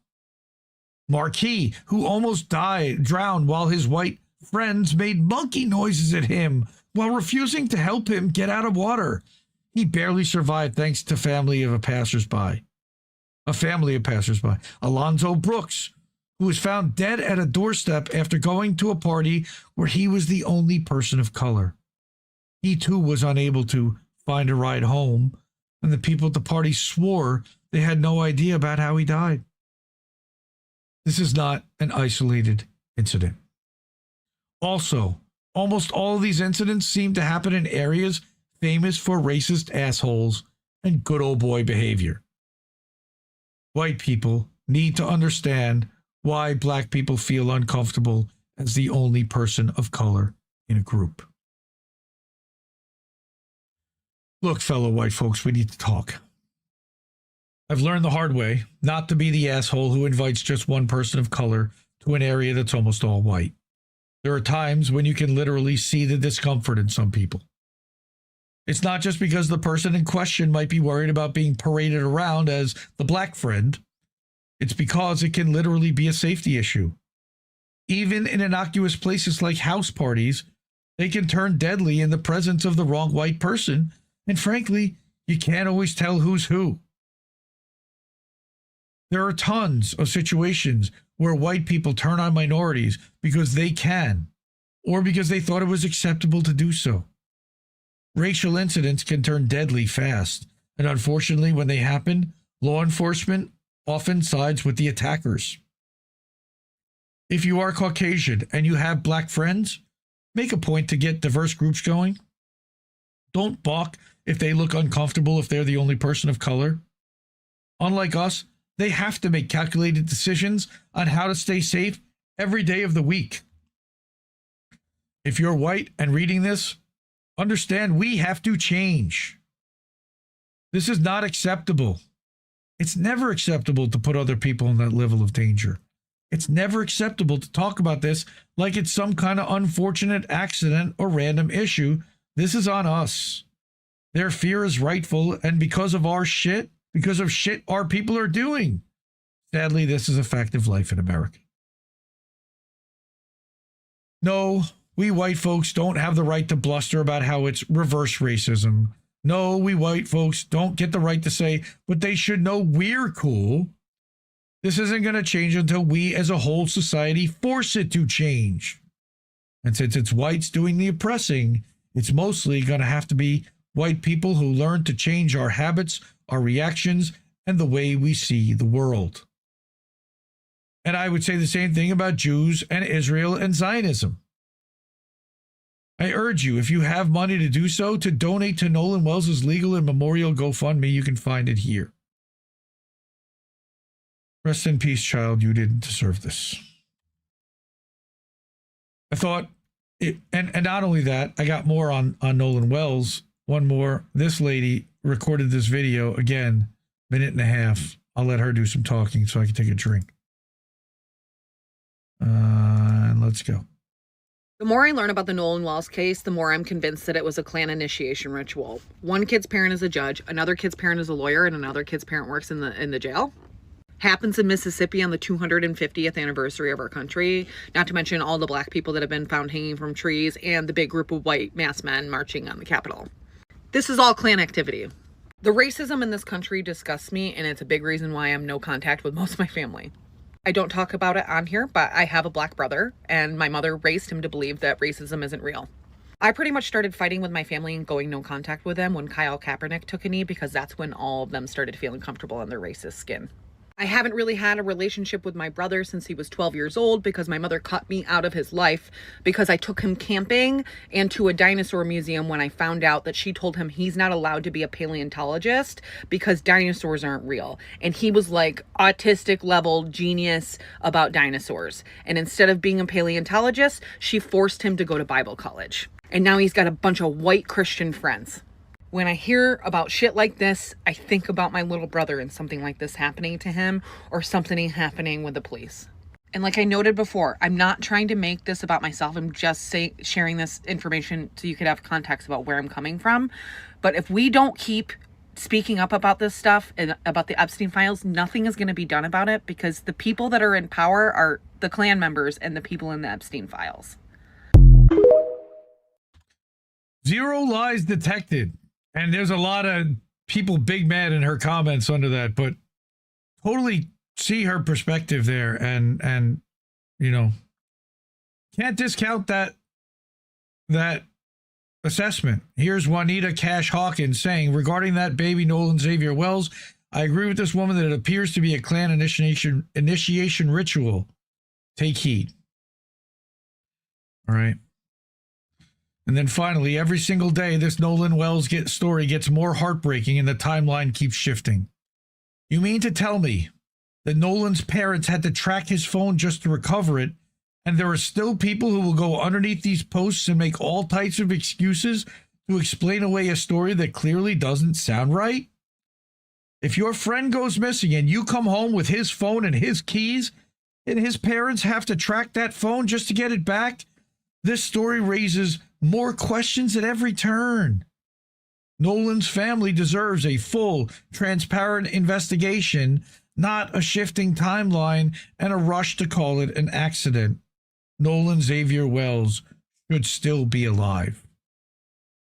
There were rumors and speculation that potentially the family knew where the body was and had it hidden until the Coast Guard could potentially recover it 2 days later because there was an extensive search for 40 plus hours where they couldn't find it. And 2 hours after the Coast Guard starts searching, lo and behold, magically they find the body. Very suspicious. Right? In the good old boy South. All right. This was a terrible, terrible story that I did not see nearly enough people in independent media talking about. Sadly. This was a lynching. This was a murder. And it's very sad. Again, I wanted to read this article, and I think I'm probably going to bring it next week because it's really creepy and dystopian, but also very telling of where things could very quickly go. All right. They built a machine that knows everything you've ever done, and those who you hate own that machine. Now there's nowhere left to hide. And you can listen to this article over at betbeat.substack.com. Just in the graphic, it's showing a drone similar to like in one of the later X-Men movies, like Days of Future Past, kind of scanning a human and identifying that target by name, age, and even their preference after facially recognizing, likes threesomes and cheats on his wife. So now they'll be able to use them for compromise, similar to the way that they used Palestinians and the extensive knowledge of what Palestinians were doing to become moles and infiltrators within their own movement.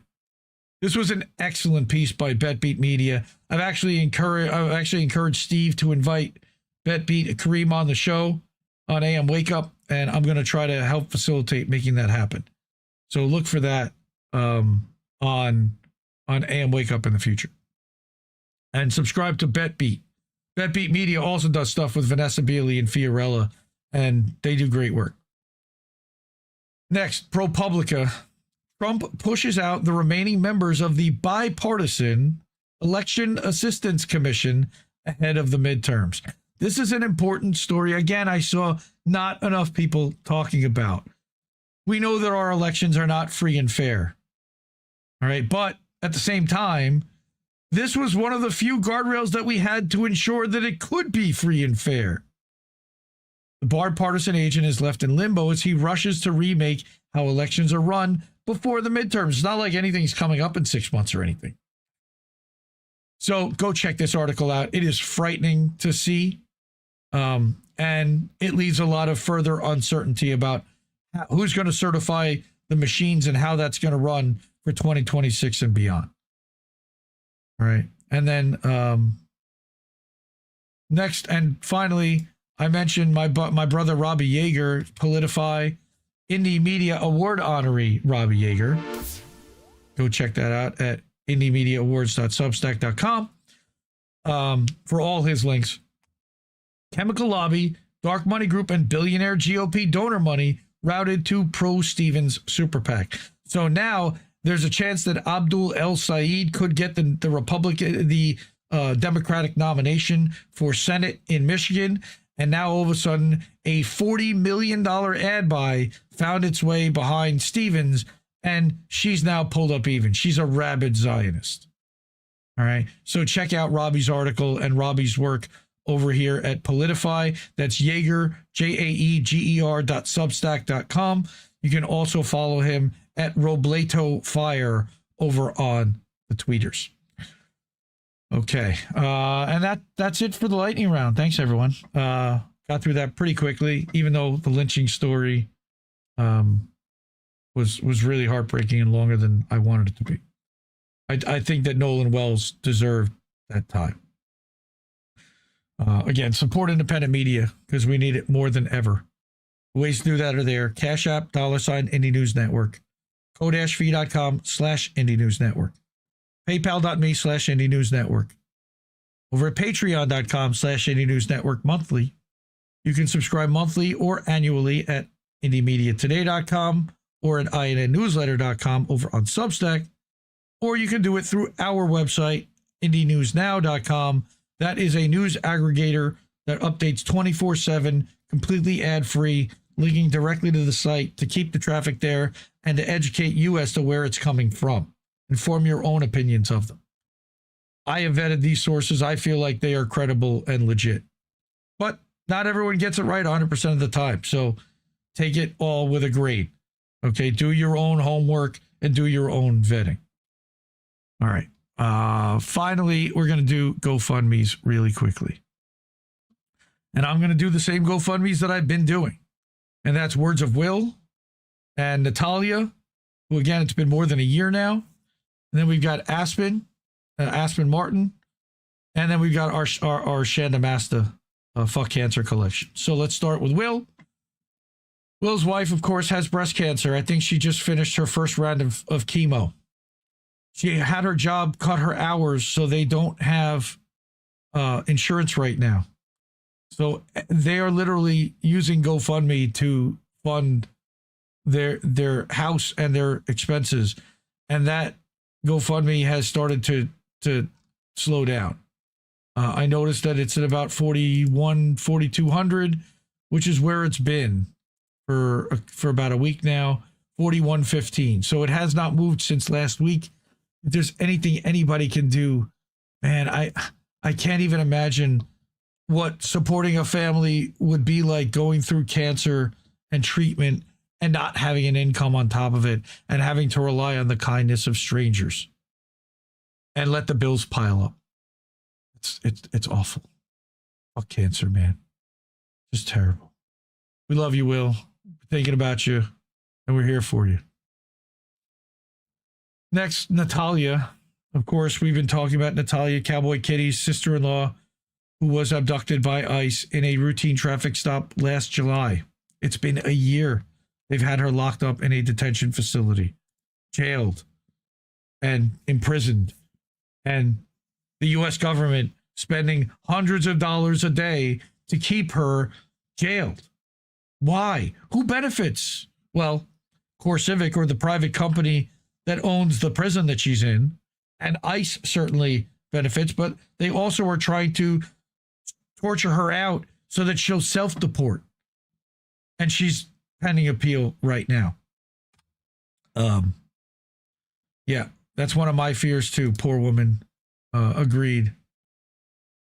And Dissent wrote a beautiful article talking about Natalia's story and about the process of criminality in Ohio and how they are locking up legal immigrants, people with asylum, in order to be able to profit the county and profit the for-profit prison companies. Horrible. Thirdly, we have justice for Aspen. Again, we've been talking about this for now 14 months. Aspen was on a road trip with, turns out to be the wrong people. She did not know, but they were transporting mass quantities of drugs. Police searched the vehicle that they were in, found them, and she was arrested along with everyone else in the vehicle and accused of trafficking. She didn't know the drugs were there. Just terrible. And now she's facing decades in prison for trafficking. So they need to hire expert witnesses. She's vegan. She's also autistic. And she had a rough time those 15 days that she was in county lockup in Georgia. I can't even imagine what decades in prison would do to her. We have to get her freed. We have to hire these experts so that somebody somewhere will be able to hear this and realize that she did not do this and she should not be imprisoned for this. She's not a criminal. So that's linktr.ee/justice, the number 4 Aspen. Dissent in Bloom wrote a great article about her story also. I interviewed Aspen and her mom, Halo Benson, who they were Assange activists in Oklahoma for Assange chapter. Halo is like family to me, and it's heartbreaking to see. We also did a live stream fundraiser where Dissent was on and Jesse Jett played a couple of hours of tunes to raise money, and we were able to raise a couple $1,000s that night. It was amazing, and Dissent's article helped so much when she published that to her audience on her Substack, dissentinbloom.substack.com. And again, at the link tree, you can read the article. It's linked right here. All right, and she also has a GoFundMe that they don't want to increase, only because they don't want to jinx the fact that they haven't been contacted by the courts about the next steps. So they're just kind of laying low until that happens. And hopefully they'll raise some money between now and then.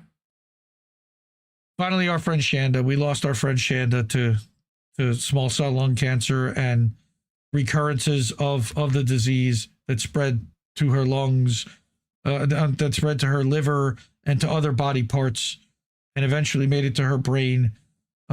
In early April, she passed away. And to honor her, we've created a collection of merch in our store with her Zago Brothers illustration for being an Indie Media Award honoree. And so you can order a t-shirt or a tank top or a hoodie or eventually a sticker in the Fuck Cancer collection at the Indie News shop. And yeah, so thanks to Big Frog for housing this. All the profits will be donated to a cancer charity. I have not heard from her family at all. I have no way to really get in touch with them except through Oz. So we'll find out how Al's doing and how the family's been doing, but we really haven't heard very much from them. Maybe Amber has. I have not heard a word out of them since we lost her.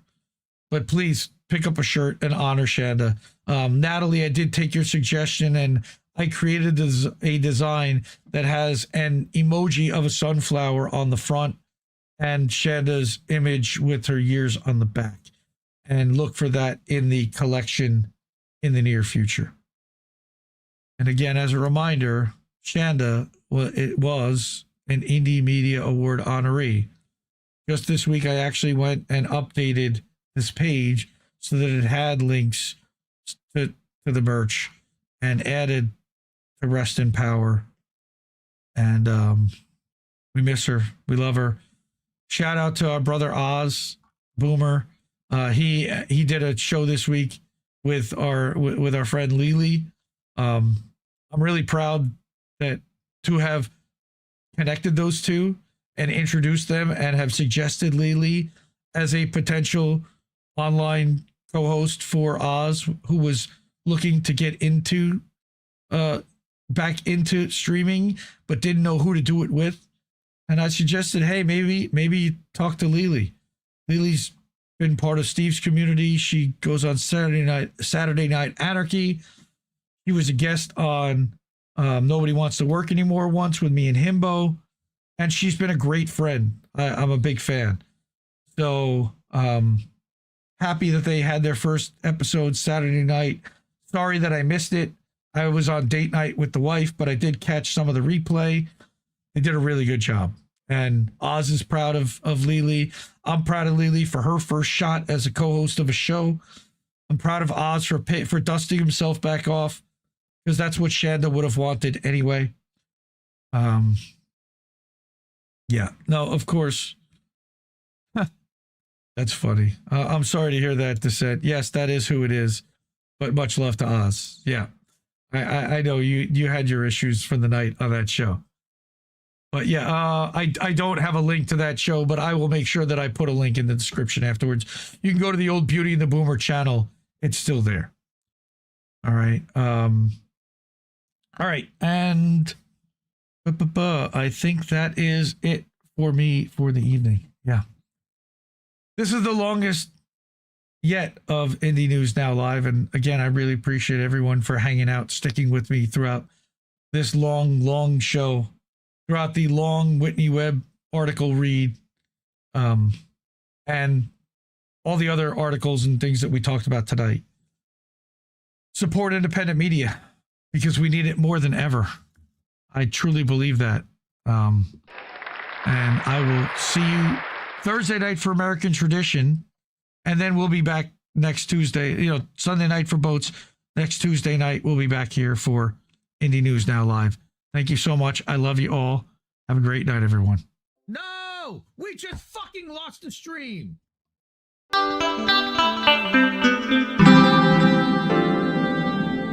Who are these people?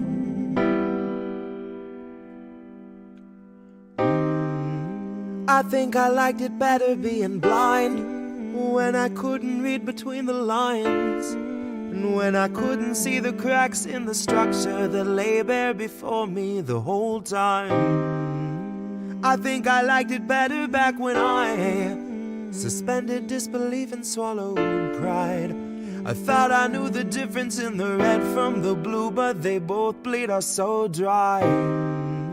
They both bleed us so dry. My favorite songs don't hit the same way. I get to the end of a 4-minute track and I'm only looking back thinking, what did they actually say? So this decision such an awful place? Is that what you want